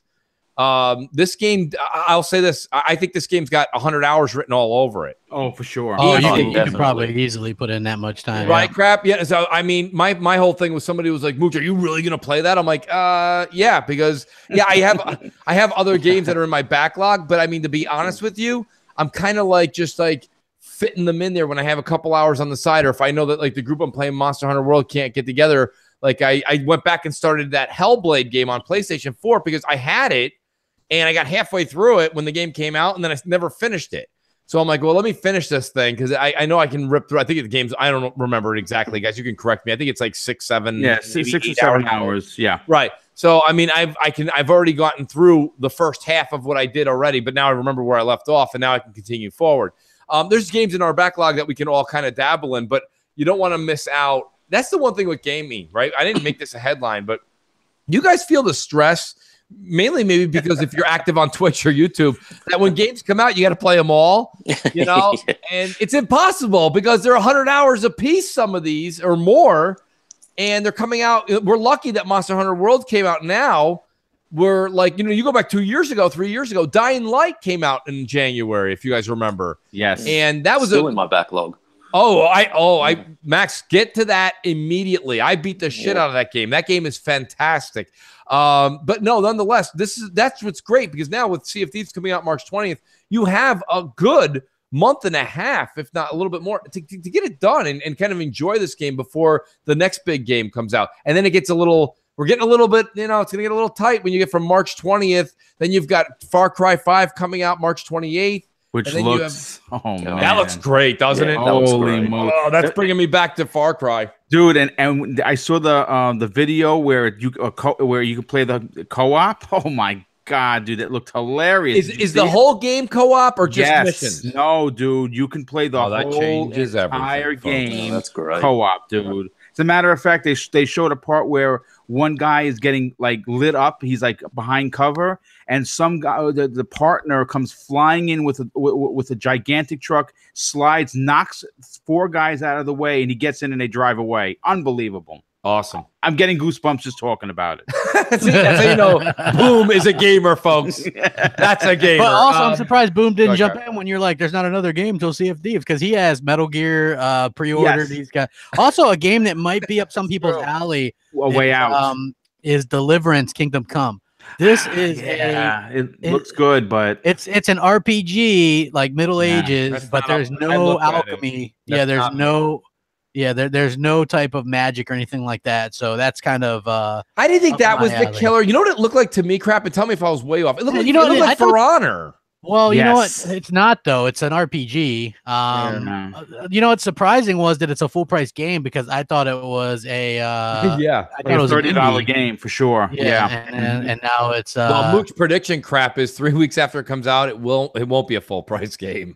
probably. I mean, I don't they've think it's been gonna making do this very game well. forever, dude. Who's making it? Warhorse Studios, and they've been making this game so long that like when they started making it, it was one of those things where people hounded them about what the resolution of it would be on the Xbox One. Right. Right now, imagine that's completely changed now. Right, crap. So I mean, forgot like, that fiasco. yes, exactly. Right. Remember when everybody cared about resolution, folks? Yeah, not anymore because It Sony happens. can't keep up, so it doesn't matter. Right. That's all right. There's no media bias. What are we saying here? No, but you know, crap. That's a good point. Now, the Metal Gear game is also that's like What is the, Metal Gear That's Survive?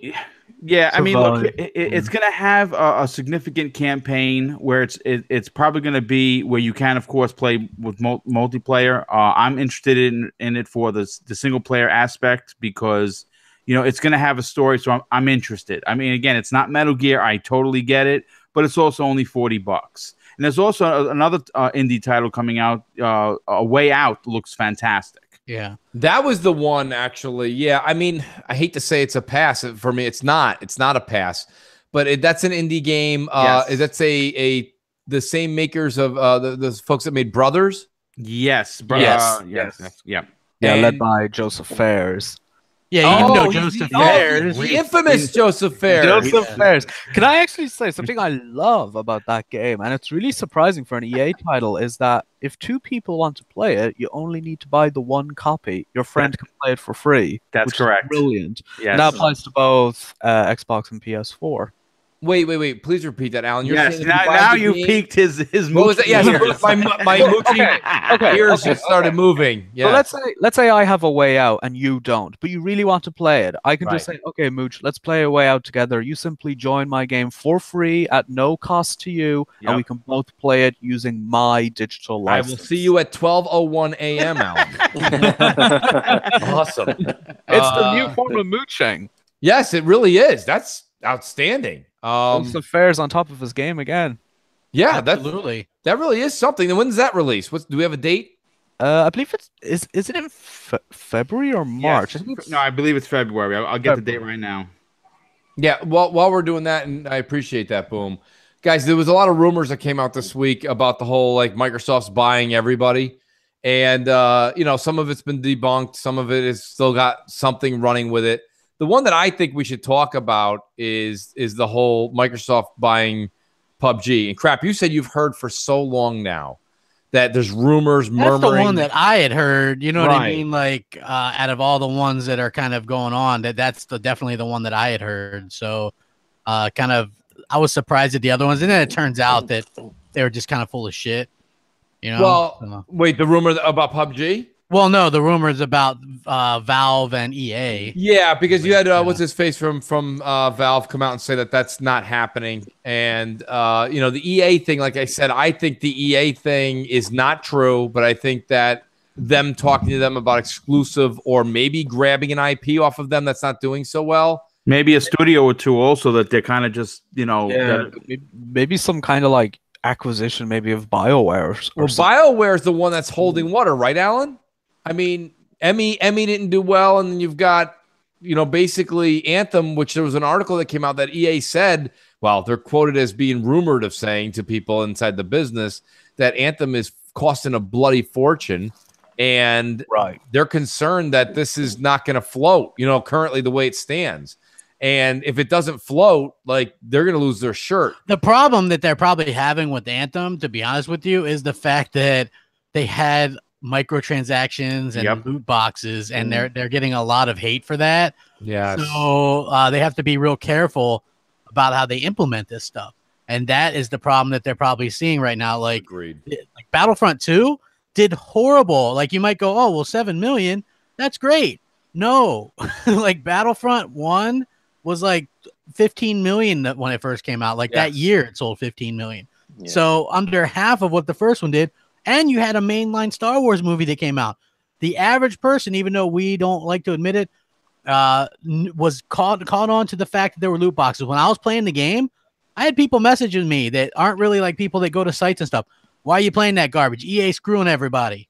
Right. You know what I mean? Like people that have no idea, I was surprised by that, that people actually knew that, because that got around. It did get around. Yeah, no, I think it did. It did end up hurting a bit of it. I mean, I think it's kind of like a whole Xbox One used game situation where there's a lot of people out there who still think it's microtransaction and loot box heavy. You know what I mean? And that's not going to change. You're going to see years later, people are still going to say, "Oh, Battlefront 2 was terrible, full of microtransactions." It's like there's no microtransactions even added to the game yet. It's just loot boxes. Yeah. Right. And I mean, and Dealer gave a great example on Xbox Nation where he was still playing Star Wars Battlefront 2, and he was saying that the progression to get, better guns was just like not impossible, but it was just a long stretch unless you purchased it. And I mean, that we all know as far as we come from here. Like I just said, the boom a second ago with my example in Monster Hunter World, like you should be able to go out, and you can with 20 or 30 hours. I think 20 or 30 hours is respectable to say you want really good gear. But they give you the option for $15 if you want to go ahead and purchase one, right? So I mean that's fine, but it looks like EA with Star Wars Battlefront 2 took the option away for you to earn it, and that's what we're here to do, right? Gaming is to get that satisfaction and earn it, and if they took that away from us, that's where the corruption comes in. I've unlocked a lot of things in Battlefront 2 from very little gameplay time. Well, have you unlocked weapons? Weapons and heroes. Crap, what was the good example that Dealer gave? And you play it more than I do. I've played it, but I haven't played it nearly as much as you guys. Like, what is actually locked up with EA that people are complaining about? Oh, we might have lost Crap. Did we lose Crap? He's muted. Oh, well, I was listening this week to the EA investor call, and something that was very interesting was someone phoned in and asked what the relationship with Disney is currently like, and Andrew Wilson's response to this, their CEO, I thought Mooch would like this one. He said, "I will choose my words carefully, but you shouldn't believe everything you read in the press. We have a tremendous relationship with Disney," and I thought you'd like that one. I do, because to be honest with you, and a lot of people go, Mooch, you're a little hard on this and that with the listen, the media, look at just IGN alone has about 10 million. Just they're a smidgen under 10 million subscribers. Okay. They're getting so much attention. That's where people go to. Casuals go to IGN. They're number one. Okay. They're number one. When you see the press booths at E3, right? Alan, you've been there. The press booths at E3. They're massive at IGN owns a third of the media section in the gaming world. Yes, and then you have Polygon, Kotaku, and all these guys kind of clamor up and say things. And when they do, like Crap said, people are even writing saying, "Why are you playing that game? This is what they're doing to us, to the consumer." Blah blah. They predict and tell people what it is that's going on or not going on, whether it is or it isn't happening. Yeah. And that's where I back before YouTube, I kind of was like, well, this is BS because that's not true. You know? Like if there's a publisher that isn't Microsoft that the media like to bash on a lot, it is EA.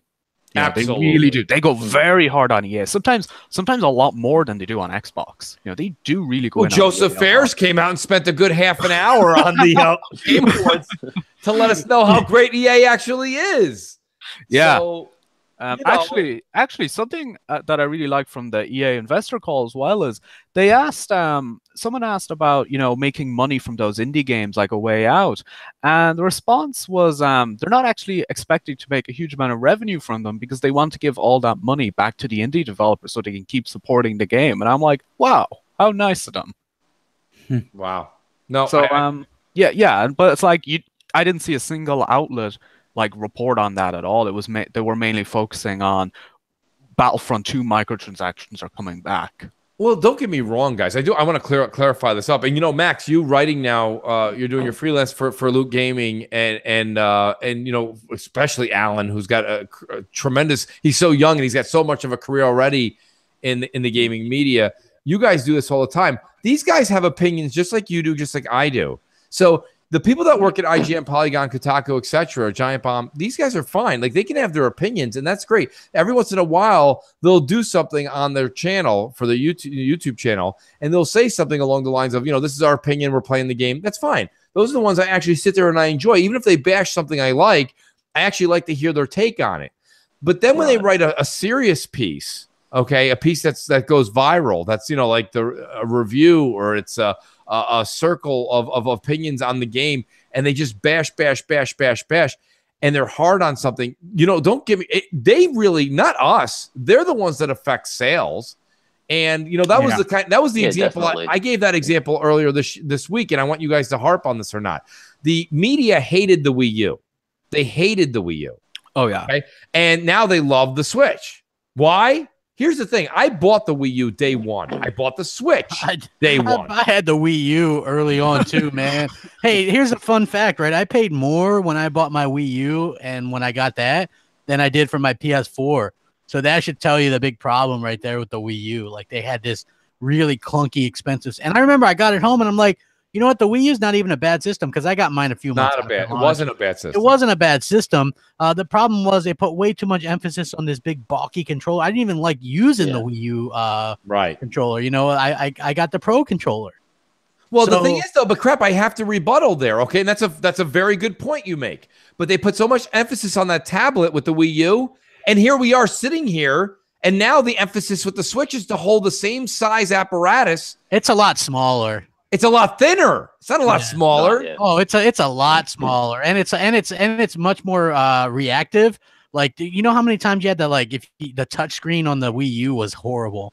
It was really bad. Yes, that is true. That is very true. But I mean, technology's brought it forward. Look where we are right now versus where we were back then. But my point was this: you have the media coming out, pardon me, and bashing the Wii U. The Wii U, okay, was the same thing as the Switch. The Switch, for the first year of the Switch, most of the games were Wii U ports.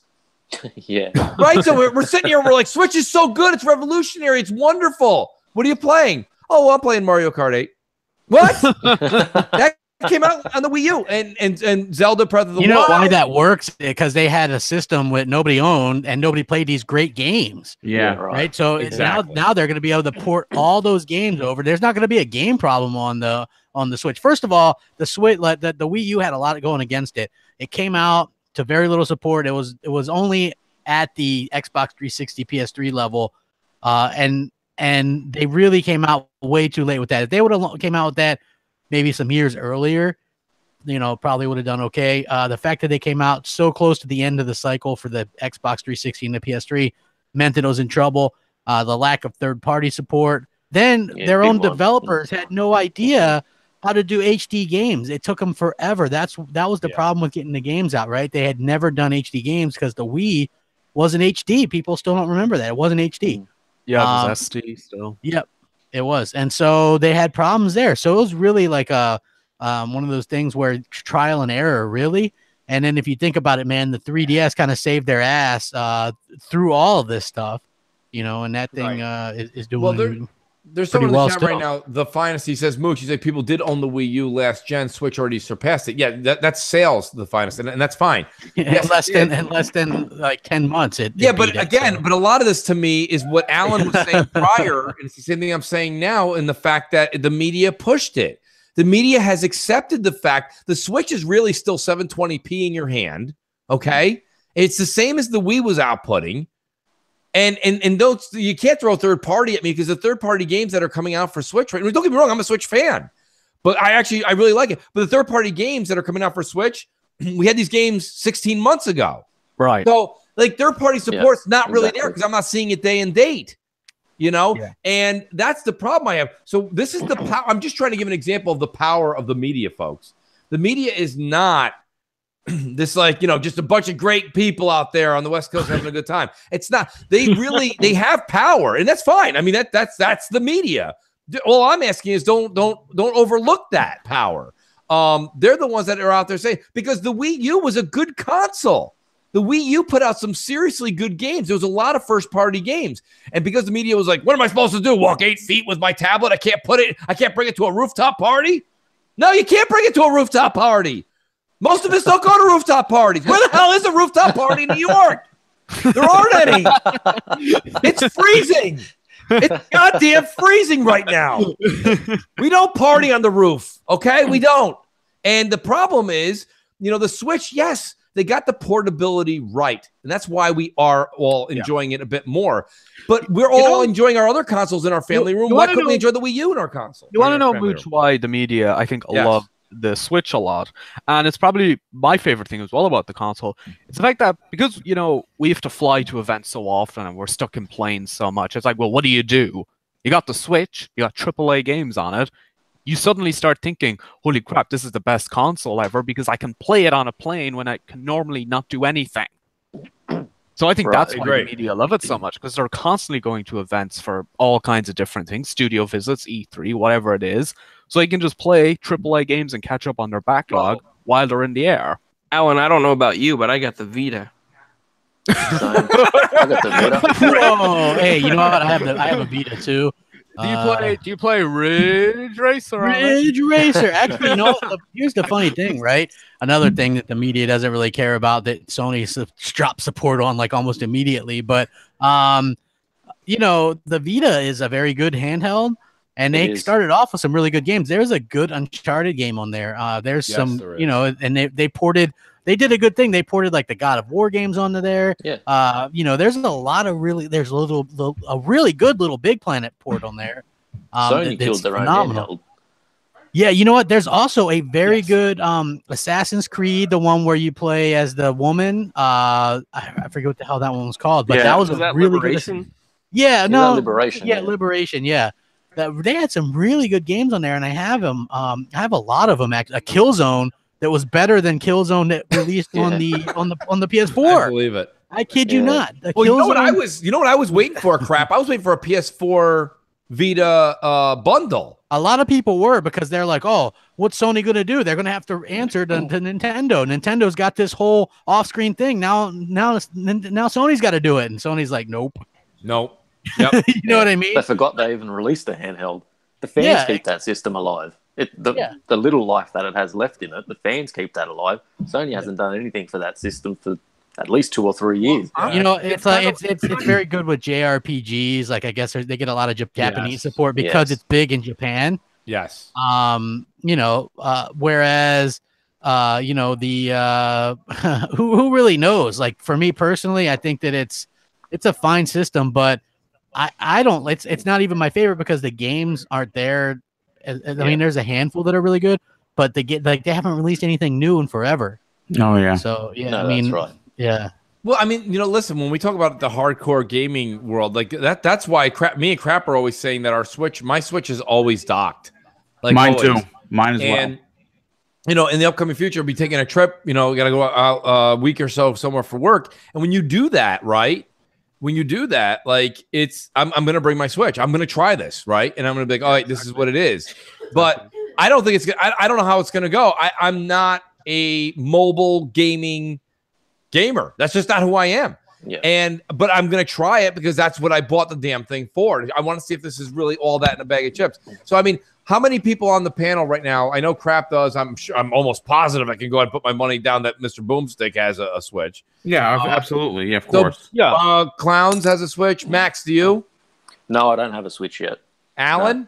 Yes, I have one. I got it on launch. All right, for the guys that have it, are you docked or are you mobile? No, mine's docked all the time. Mine's docked all the time. Mobile. Usually mobile. Okay, so we're all right. And I'm About Because- docked. 50. Because if I'm playing on my TV, I'm playing my Xbox One X. Right, but I mean, don't you want to see Mario or Zelda or whatever you're playing on your magnificent 4K television? Because it's going to upscale. It's going to look even better. Yeah, but I don't know. It's just usually I don't actually, to be honest, I don't use my Switch a huge amount either.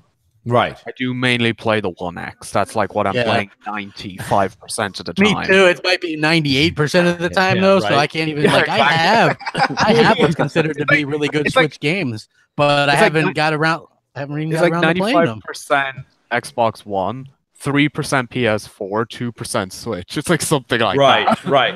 I mean, to be honest with you, the game that I'm dying to play on Switch and I think even Crap said he was kind of thinking about it. I don't think he would, but Xeno Chronicles 2 came out, and that game got really, really great reviews, and That's it's a only big- available on the Switch. Big game though, man. Oh, Is my it? God, it's so big, so large. It's a classic JRPG. No, maybe that's the problem with that is just the time. I think, a Yeah, time dude. factor. You want to talk about big? It's Witcher big, bro. That's really? Yeah, it's a big, massive game. I played the first one. On that little cartridge. Holy Yeah, shit. dude, it's a big game. And you know what? If you don't have a good 50, 60 hours, then it may not be for you. I know. And the thing is, I got to tell you something. I'm actually really, really I'm intrigued to hear how Clowns and Alan when they use their Switch, how much they use it. That's a personal thing. But when they use it, they're using it mobile, because even when I've actually undocked it and I was like, let me just try this out, and I'll just kind of chill on the couch and like lay down and start playing the game, and then I'm like, why am I straining my eyes on this little thing? Like I have a fucking 65-inch television over here. So I don't understand. I couldn't figure that out for the life of me. I do get it for travel. It makes perfect. Or if you happen to live really close to people throw rooftop parties. Well, Mooch, I'm yeah. gonna be honest with you Go here. ahead. In Florida, with the electricity outages that we get and the storms and stuff, I mean, Switch is perfect. Just pick it up, you go, you got something to play with in the dark. I mean, it's great for that. It's great on the stay vacations here. Yeah. Going to St. Augustine, I played a crap ton of Skyrim. Nice. And when I had the flu, I mean, that's what I played. Well, I mean, to be honest with you, and I mean, Crap and Clowns, take this with a grain of salt, because you guys are both originally from the upper Northeast anyways. Literally, there's an article that came out that said Florida was the worst state to live in. And True. yeah, it was. And whenever I talk to you guys, don't get me wrong, it is really nice that you guys have the heat you have. I get that. But when I talk to Clowns, Crap, Fox, She-Wolf, or GKB, like, I don't usually hear anything great about Florida. Like, it's usually like hurricane, bugs the size of your foot. How are you guys doing? Come up. Dude, first of all, like, I've shovel, but lived it's in not that Florida. bad. Yeah. I've lived in Florida. I mean, there was a brief time that I lived in Michigan, but for the most part, I've lived in Florida, and I've never dealt with the hurricane. Right. Like, they come close, and you get a little bit of wind. This Crap, I hate to say it, but one is enough, right? Yeah. well, this was Oh the my first time that I've really dealt with one. Yeah, And they're the funny bad. thing is, if it would have come across left to right or left to left, it wouldn't even have been nearly as bad. But the fact that it just cut up straight up the middle, Yeah. that made it all the worse. And yeah, so What about the bugs? I heard you guys have bugs. You guys named them like Phil or bugs, Frenchie. Yeah. I mean, we have I guess mosquitoes and stuff. I'm not really sure what bugs you're talking about. I don't know. I heard They look like from the Amazon jungle, some of them. Yeah, like he like Mooch must picture. Okay, this is a funny story. Like, when my folks moved us from Maryland to Florida when I was like Right. 5. The first I'm thing sorry, they bought, Crap. the first thing they bought was a snake bite kit, because they just had this idea that it was like this swamp or something, right? So yeah, when you actually find out, it's just a normal place. And to be honest with you, it's quite nicer than the rest of the country, in my opinion, for most of the year. Oh, Right? I think you're right. Weather-wise, Yeah. it's hard to argue, but it was funny. And I didn't dive into the article. I actually was going to send Somebody it to does you. bring up the gators. Yes, I've run into a few gators here and there. Gators are listen. Gators, I don't have a comment about, because I mean, the way gators are, right? Crap, you leave them alone, they leave you alone. Okay, Yeah. they're not just coming up ringing the doorbell. Unless, it's not really, you dive headfirst into your pool, and there's one waiting there with its mouth open. Well, Mooch, I gotta say something real quick. My brother-in-law is a rough country boy, roughneck that's been here his whole life, and he told me that when he was younger, they used to go pick up gators, like baby gators, Yeah. and just play with them. And I was thinking, what is wrong with you guys? You know, the thing about it, clowns, is think about it. When in Rome, right? That's what they do down there. It's just what they do. I would actually like to hear Max tell some great stories about what they do. Because listen, Max, you know, us here in the States, okay, all of us, all 50 states, all we ever see with Australia is Crocodile Dundee and Foster's beer commercials. Actually, No one drinks Foster's here. I always think of the Simpsons episode, and I always wondered if you guys really have dollary dues as currency, you know, because, or if you're prime minister. I think people in Texas have guns in the back of their trucks, and I think people in Australia just have boomerangs. I don't know what's going on. Yeah, everyone seems to think we've got kangaroos just hopping around the streets in the cities and koalas up every tree. We do. Well, I have mean, the spiders, you guys do have those viral pictures of the kangaroos and the koalas laying, you know, in a risque position. Around. Yeah. Yeah, like I'm looking out the window now. I don't see any kangaroos. He's kangaroo free, folks. Max is okay. That's it. Max, what's the consensus of Switch out there? I mean, I know there's an Xbox, PlayStation. You know, there's an environment. There's a world for those two. Does anyone out there even care? Or is there a Nintendo world out there? In Australia, yeah, there definitely is, but I don't hear that very much regarding the Switch. That's what I mean. See your 3DSs though. It seems to be more popular here than maybe the consoles the last couple of generations with Nintendo. Yeah. But I mean, just in my circle of who I deal with and things like that, it's usually Xbox or PlayStation, and the kids might have the 3DS or things like that. But in terms of the actual Nintendo home consoles, I don't see them around as much as I once did, like with the SNES and the N64 and all those.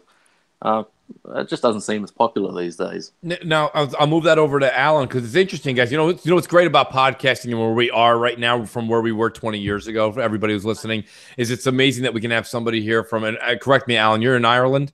Yes. He's in Ireland. We've got Australia. We've got Florida. We've got New York covered. Who am I leaving out here? I think, and Crap's Florida as well. But, you know, Crap, even though you're in Florida, I mean, you do have a mentality of the Northeast. It's just kind of like, you just have that like built into you, and you spend some time in Michigan. Michigan will make you tough, by the way, folks. Okay, Michigan made me hate Michigan. That's absolutely. Michigan. Yeah, I think Michigan people hate Michigan, but they're tough, dude, out there. I'll tell you right now, because they make cold. They spell cold like holy shit. Yeah. But anyways, no. Long story long. What about there, Alan? Is there what do you think is the consensus? It's a big PlayStation area, but I mean, is Xbox and Nintendo as relevant?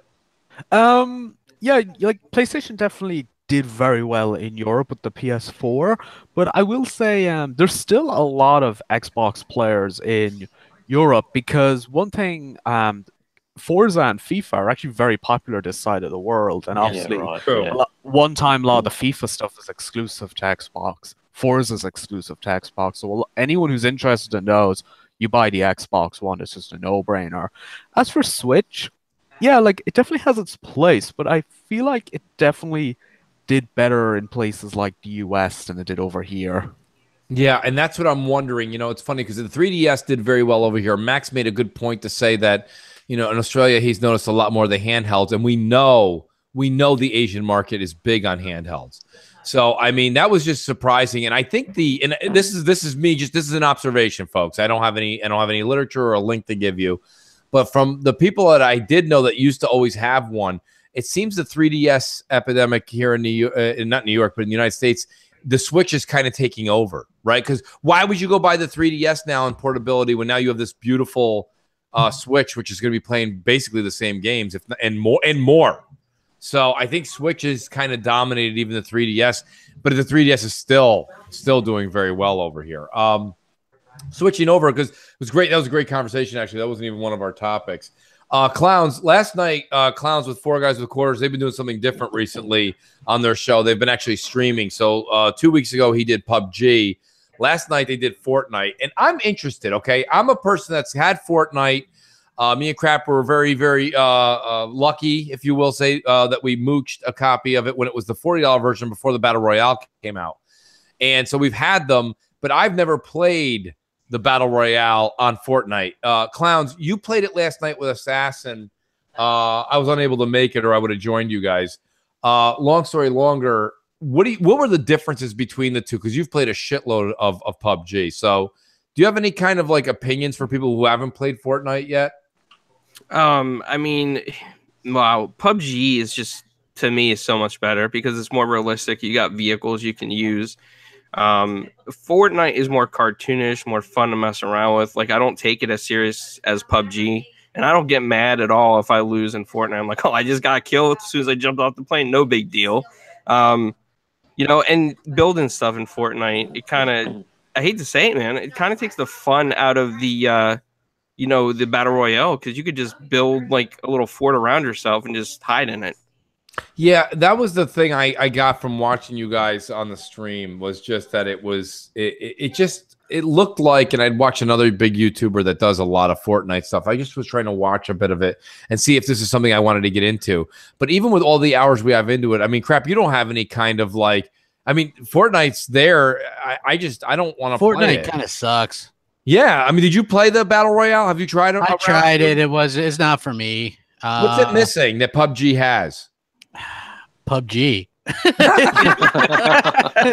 You can't argue with that. Judges, will we accept that? Yes, we will. Okay. It's not PUBG. It's like you can play stuff that's like Minecraft, but Minecraft is better. Minecraft.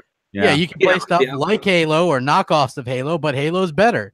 You know, like to me, that's just how it is, man. Some people are gonna like Fortnite. Good for them. They've managed to. In fact, that game helped kill off. The hell was that PS4 game? It started with P. Paladins or Paragon? Paragon. Yes. Paragon. Yes. It totally killed off that game because they didn't want to support it because Fortnite's doing so well. You know, so it's was Paragon available? Was it only PC? It was PC and PS4. Oh, figures, because when Paragon went down, Andrea Renee, whose husband happens to be a Sony executive, she was all downhearted about it. I'm like, I don't love Paragon. Yeah, she loved Paragon. She always talk about playing that damn game. Nobody was ever talking about it anywhere else. So I was like, all right, I have absolutely no idea. Maybe her husband works for Sony, is a big PlayStation executive. Right. So there's no bias there. But, you know, it is. None at all, guys. Let's look right over it. Yeah, I don't know. For some reason, I was watching an Assassin had shout out to Assassin who said, you know, this is a great joke. That's the joke. There's the joke. Assassin said at first, before you guys started the stream, clowns, that he was gonna wow, Fortnite does a lot of things PUBG doesn't. But then when I tuned in, he was like, strike that. This sucks. So I think apparently it's a smooth game. Like if you're looking for a smooth experience. Well, that's what people say to me, crap. They're like, a lot of my friends, I have a lot of people that I know, okay, and because Fortnite's free, they're like, I don't know why you play so much PUBG. They're like, Fortnite is so much smoother. It's so much, you know, everything just works so. And I'm like, but it's boring. I don't know. It's not as fun. Plus, you know what? The building mechanic for it, isn't as fun for me as just the way they do.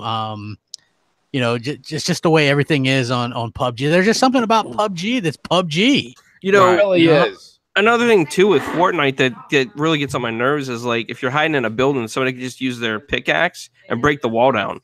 Right. That is that, and that's annoying, right? But I don't like the building aspect of it. I think it takes you out of the element of the whole camouflage and like just the espionage part of it. That's exactly why that's the PUBG part that's missing. It is. It really is. I played a little bit of it, and they sprinkled it goofy.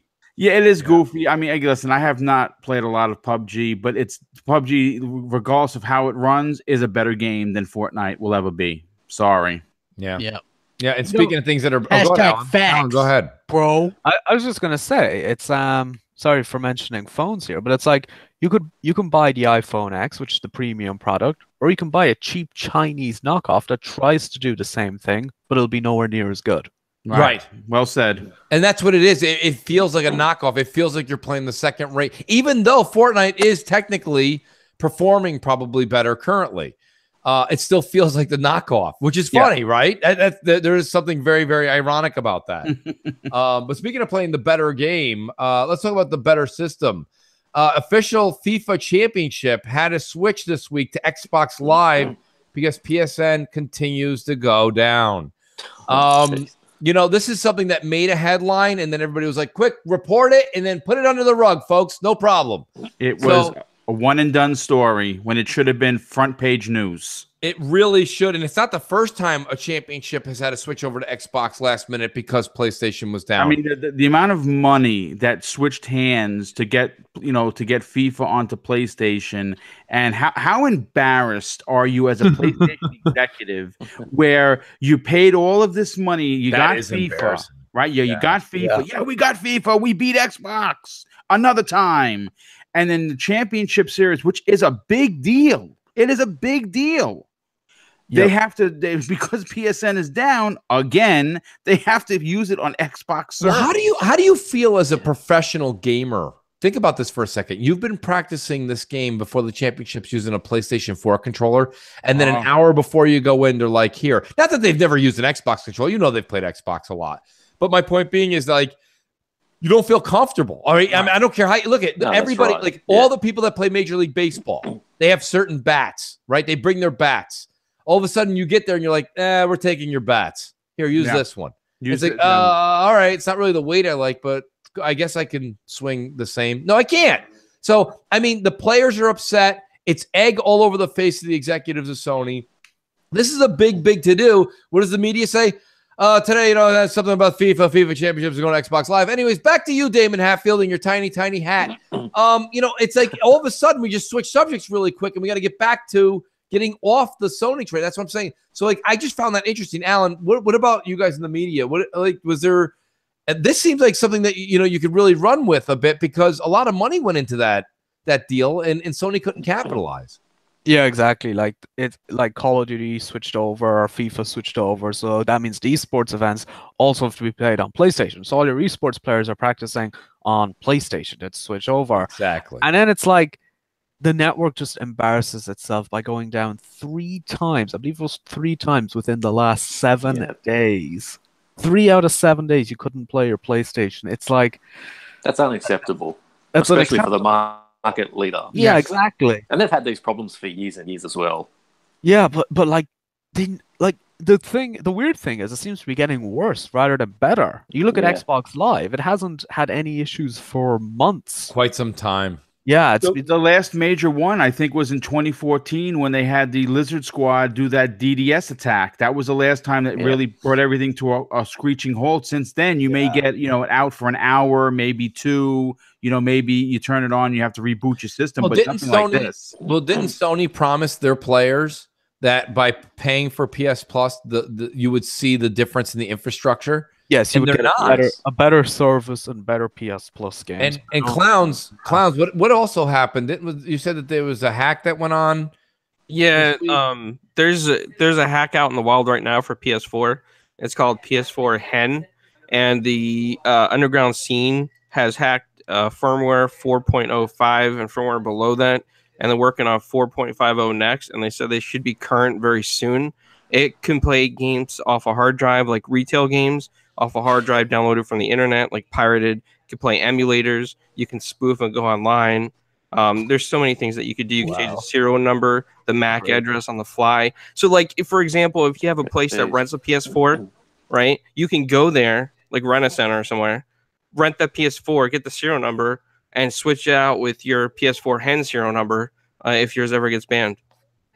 Wow. I mean, my point in having Clown report that is basically the fact that they said money was going to go into infrastructure and security, et cetera, and they're not. The thing about it is Sony was in trouble early on. Early on in this generation, they did a really good job of cutting the fat and getting what they had to do and emphasize where they had to put their money, and they did that.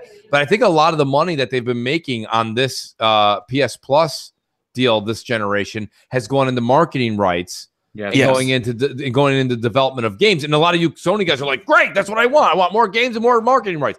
That's true. But then you also are going to have issues like you had with your free service in the PS3 era. And, chat is still an absolute, listen, I've been playing a lot more of the PSVR and playing the games that are there with friends. And man, the chat is crap. It is terrible. And just getting into a party is a nightmare. It's so takes you out of playing the game where that like a lot of times I'm like, I'll use Monster Hunter World just to be relevant with everybody. Shout out to Biggie and Scythe playing with those guys. We don't even waste time with our phones talking to each other saying, hey, let's play. Like the minute we see each other, I just get pinged right away to enter an Xbox Live chat. And we just throw our headsets on and we start talking. Like that's how we communicate. Like whether it be a message to Xbox Live or the app or right in the Xbox Live chat. That's what I mean when I said years ago, like what I'm drawn to Xbox is so social. It's taking the characteristics of you're a gamer, you just sit in a dark room with a neon light and play video games all night. No, not at all, actually. We actually have amazing conversation. We talk about everything from games to sports to everything, life. And it's amazing to have these experiences. And here I am today. I get on PlayStation. I've got plenty of friends on PlayStation. There's no ping. There's no pang. There's no pow. There's nothing. Nobody's talking to anybody. I'm just there. I'm playing. And everybody who's playing their games, I can see that they're playing their games alone. Well, it could be. Well, it could. Well, that's your answer right there. That's why it's the single player box. It is. And that's fine. That's fine. But, yeah, like absolutely. The emphasis boom with the media and with a lot of people in the gaming community were saying just that, single player games are oh my God, we need more single player games. And I'm like, well, it depends on the gamer you are, right? I mean, yes, there's no doubt that I'm looking forward to playing God of War. I am. I'm looking forward to taking the headset off, not being interactive with anybody and getting into a good story, seeing where they go with it. That's fine. Same thing goes for a lot of different games. But I got to say, on the day-to-day grind, on how I game, this is a me thing, I prefer to be social with friends, playing games at like Monster Hunter World, right? PUBG. Even last night where you step out of PUBG, clowns, what do? Fortnite. These are games where you put your headset on, you hang out with a group of people. Destiny, Division, whatever it is you like. These are games that are all, multiplayer. Forget about just your personal friends. What about meeting new people that become your friends because of the social aspect of Xbox Live? How many people that I call friends now that I met playing Destiny or the Division or Halo? It's freaking countless. Absolutely. Yeah, that's a great point. Go ahead, Alan. You can even interact with like Xbox employees on Xbox Live. Like Phil Spencer regularly replies to Xbox messages. He's often in Xbox parties with fans. Yes, he does. I played soccer cars with the one and only Phil Spencer, and I actually asked him. I said, "Are you guys calling it soccer cars?" He's like, "Not to my recollection." So that was kind of funny. But I mean, but that's a great point, Alan. And I mean, that's the whole thing. So it's fine if you're a single player gamer. There's a console for you. But if you're a multiplayer gamer, I think there's another console for you. And it doesn't mean that. Listen, I think it's all within our means. If gaming is really truly your hobby, you should have all consoles. And I'm not telling you how to spend your money. I'm just saying you can't sit here and be like, I'm a gamer. God damn it, I'm a gamer. Well, if you're that much of a gamer and you're really putting your fist down, you probably have at least 2 out of 3 consoles. Right. And that's the way to be. And here we are. We're getting very close to the 9 o'clock hour. I wouldn't be surprised if Crap has already got a DM of a clock ticking, probably down a rabbit's hole.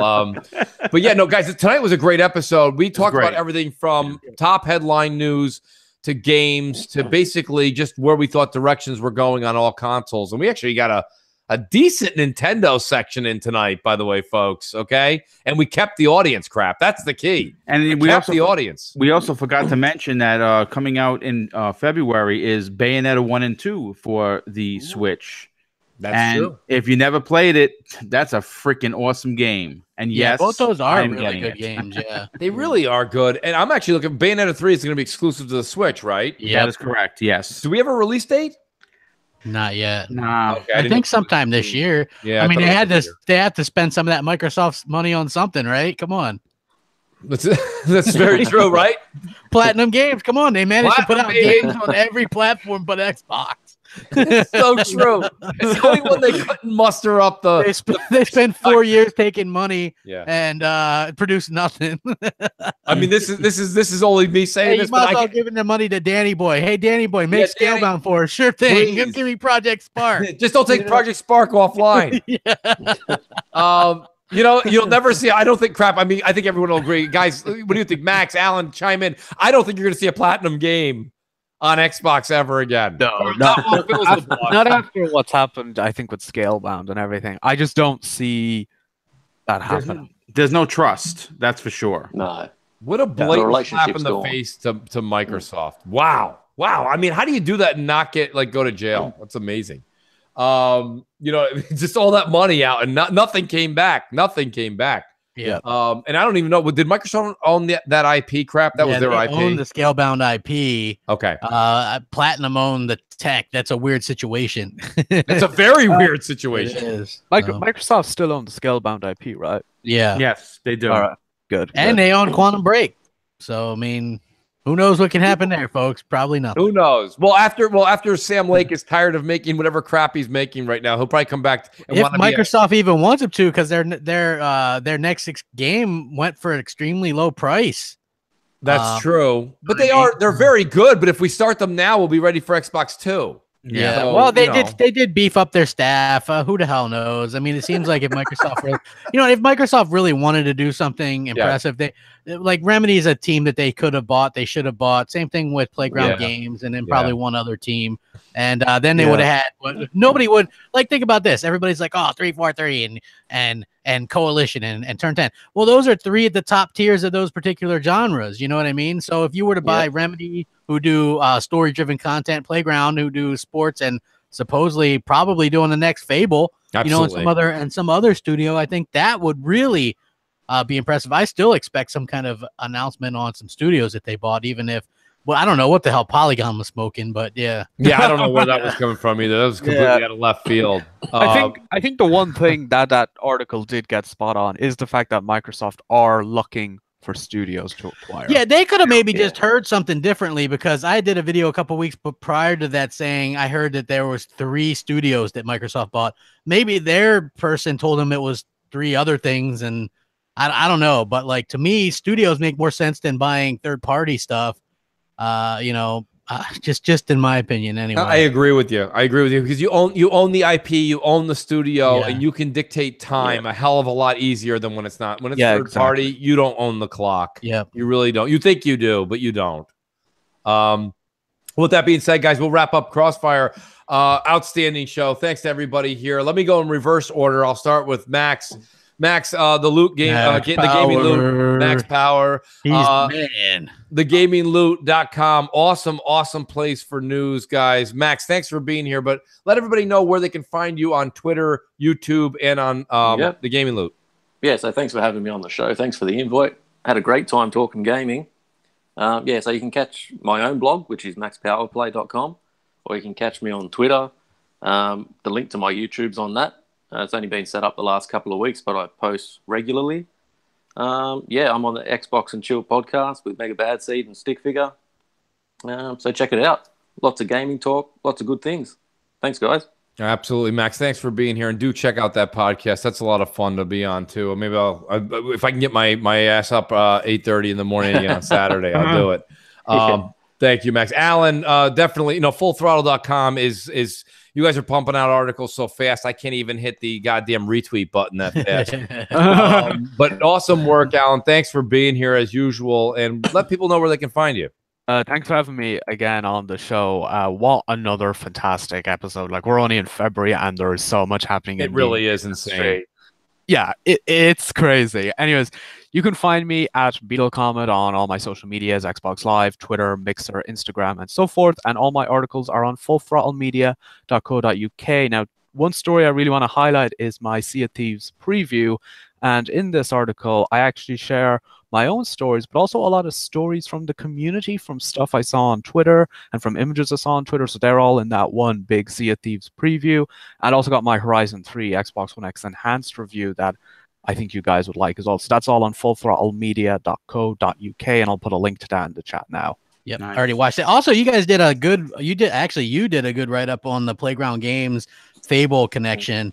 That was a really good. And you did a brilliant video on that as well. I did, and then I linked it doing that. Yeah, so I figured that brought in so many hits. It was unbelievable. Yeah, I figured some people would check it out. Yeah, your video gave us a lot of traffic, so I'm very appreciative of that. Yeah. No problem, man. You did the legwork. A lot of people are like, okay, well, where can I read about this stuff, crap? So I'm like, oh, there you go, sourced it, and you did this really good write up, and I was like, man, I got to cover this because everybody wants to know about Fable, and me and you both had heard Playground Games like weeks before that was even announced, and then or even kind of quote unquote leaked, and then you did that, and I was like, yeah, that makes the most sense because they're a developer that Phil trusts.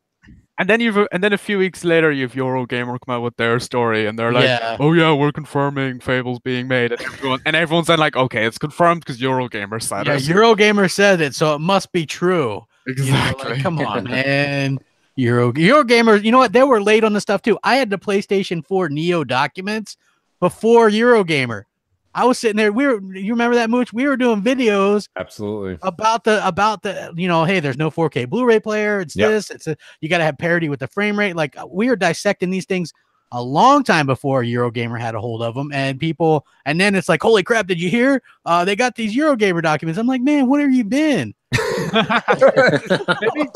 maybe Eurogamer's just looking at our stuff and just making stories. You know, it could be because I was like, okay, it's going to be called Xbox One X, and this was like a month before we knew it was going to be called the Xbox One X, maybe even a month and a half, and people were like, crap's so full of shit, he doesn't know what he's talking about, and then it ended up being that, and nobody comes back and goes, hey, crap was right on that. So funny you mentioned that to me because someone told me like a month or two before E3 that's going to be called the Xbox One X, and I was like, okay. Now I didn't have anything to like report on it because it was some random person who literally tells me this, so I had nothing to go by. And then at E3, Phil says Xbox One X, and I'm like, holy crap, that guy was right. Yeah. Well, the reason was like it could have been some. Who the hell knows? Like a lot of people message me and like, here's some information, quote unquote. And if you run with all of it, you would look pretty bad. So like the more credible stuff, I will go with and go, hey, this is just a rumor though. Well, you know what it was, crap. The hard thing for the audience to get their head wrapped around with the X was just the fact that everybody was in love with Scorpio. Yeah, they love the name, they love the symbol. And the problem was I like what I had heard was there was a couple other names they were throwing around, but they were very worried about that X-Bone thing, right? Right. So what did Xbox One X spell out? Xbox. You know what I mean? You can't really mess with that. So even though you hear sometimes people try to go Xbone X, which makes no freaking sense. Right. But they said when you see someone typing that and they're like, well, I was just making an abbreviation. Oh, get the hell out. They put X1X. Okay, you can't get any shorter than that. That's it. Yeah, exactly. That's the way to do it. It's ridiculous. Yeah. But yeah, no, outstanding point, guys. You guys definitely worked off each other between the video and that link. That was awesome to see. Crossfire family like working together there. That was very cool. And you guys both do great work with that. He's muted right now, but that might be because the dog's barking. The man down under. No, we're not talking about Max. We're talking about clowns in Florida. Clowns. Four Guys was awesome yesterday. We don't know if Inferno's coming back. We're all worried. What's the deal with Four Guys and where can they find you? It's not Four Guys anymore. It's two guys. Two guys with quarters. Well, sounds like a pizza place. Yeah. Inferno is coming back. He's just been traveling for business. So I've just been running things while he's gone. I mostly run things as far as guests and stuff anyway, but you can always find us Four Guys with Quarters on, just searching on Google. We're there. And you may find barking dogs every now and then, but we're on there.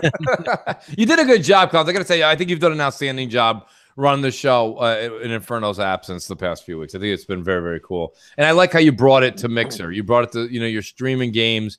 And that's the same thing Max and the guys do. Like, it's just fun to be able to sometimes get a little something different than your typical podcast. So I appreciate you changing things up. A lot of fun. And then we got the man himself, Senor Boombastic Boom. I'm sure you have a video launching right now. Well, no, I did it. I actually did a good one today. Basically, explaining what my community spotlight segment is. It's something that I wanted to do that was very important to me when I launched my channel in November. And it's been a big hit with the community, and I'm having a great time meeting people. I mean, I did a stick figure a community spotlight a couple of weeks ago. He loved it. It was really well done. So if anyone's interested, you can follow me on Twitter at Mr. Boomstick XL, or you can just check out my channel, Double Barrel Gaming, on YouTube. Very cool, Boom. Nice work. And then there's the man himself, Crap Gamer. Crap, thanks for being here tonight, buddy. Where can people find you this weekend? Crap Gamer Reviews. And then, of course, we're going to be doing MNC Mornings on Sunday. I did a video before we did Crossfire that went live. So, yeah, you guys want to check that out. And, I've just been doing a lot of interesting stuff. I did give my thoughts on Monster Hunter for somebody that's never played it. If you're interested in a take on that, I have that on my channel. A good take. There's a lot of different stuff, a lot of megatons, so go check out the megatons and just have a good laugh, man. Be entertained. I try to be funny. Don't take it too serious. And just kind of have some fun. So yeah, appreciate you being on here again. It's always a good show. We have a good time. It's something that I really look forward to, is doing these podcasts. So hopefully you guys enjoy it and hit that like button and all that kind of stuff. Appreciate it, Crap. Always appreciate your support, guys. Like he said, we have next Friday. We'll be back 7 o'clock for Crossfire. We've got 11 o'clock in the morning, MNC mornings. Don't forget that. Maybe we'll have, I don't know, Crap. We got one of the, you have a couple skits I know you've been working on the side. Yeah, I'm working on the side. I think those are, one of them at least is going to be on Jay on the MNC mornings channel. We're trying to get the MNC official MNC mornings YouTube channel up and going, like with a lot of content, like some exclusive content, because exclusives matter, folks. Exclusives matter. Yeah, some of these bits might be a little bit too hot to handle on morning stuff that we do on our regular show, but they're perfect for like that channel. Yes. Like stuff that Mooch is like, man, I don't know, that might be too hot, Crap. Can't do it before noon, Crap. You just can't do it before noon, okay? So yeah, so those, and they're funny as hell. Like the ideas are funny. Like I can remember when I came up with that Santa idea. I don't know if you guys ever heard that. It's the funniest thing. And Mooch is like, I don't know, man.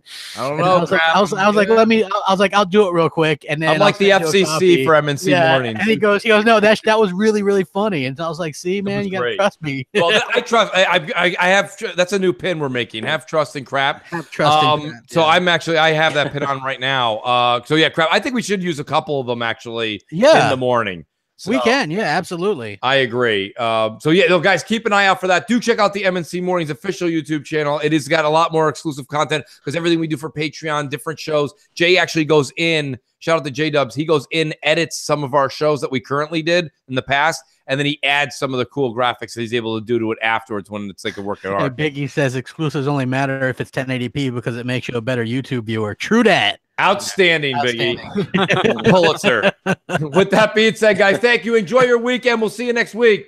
Later.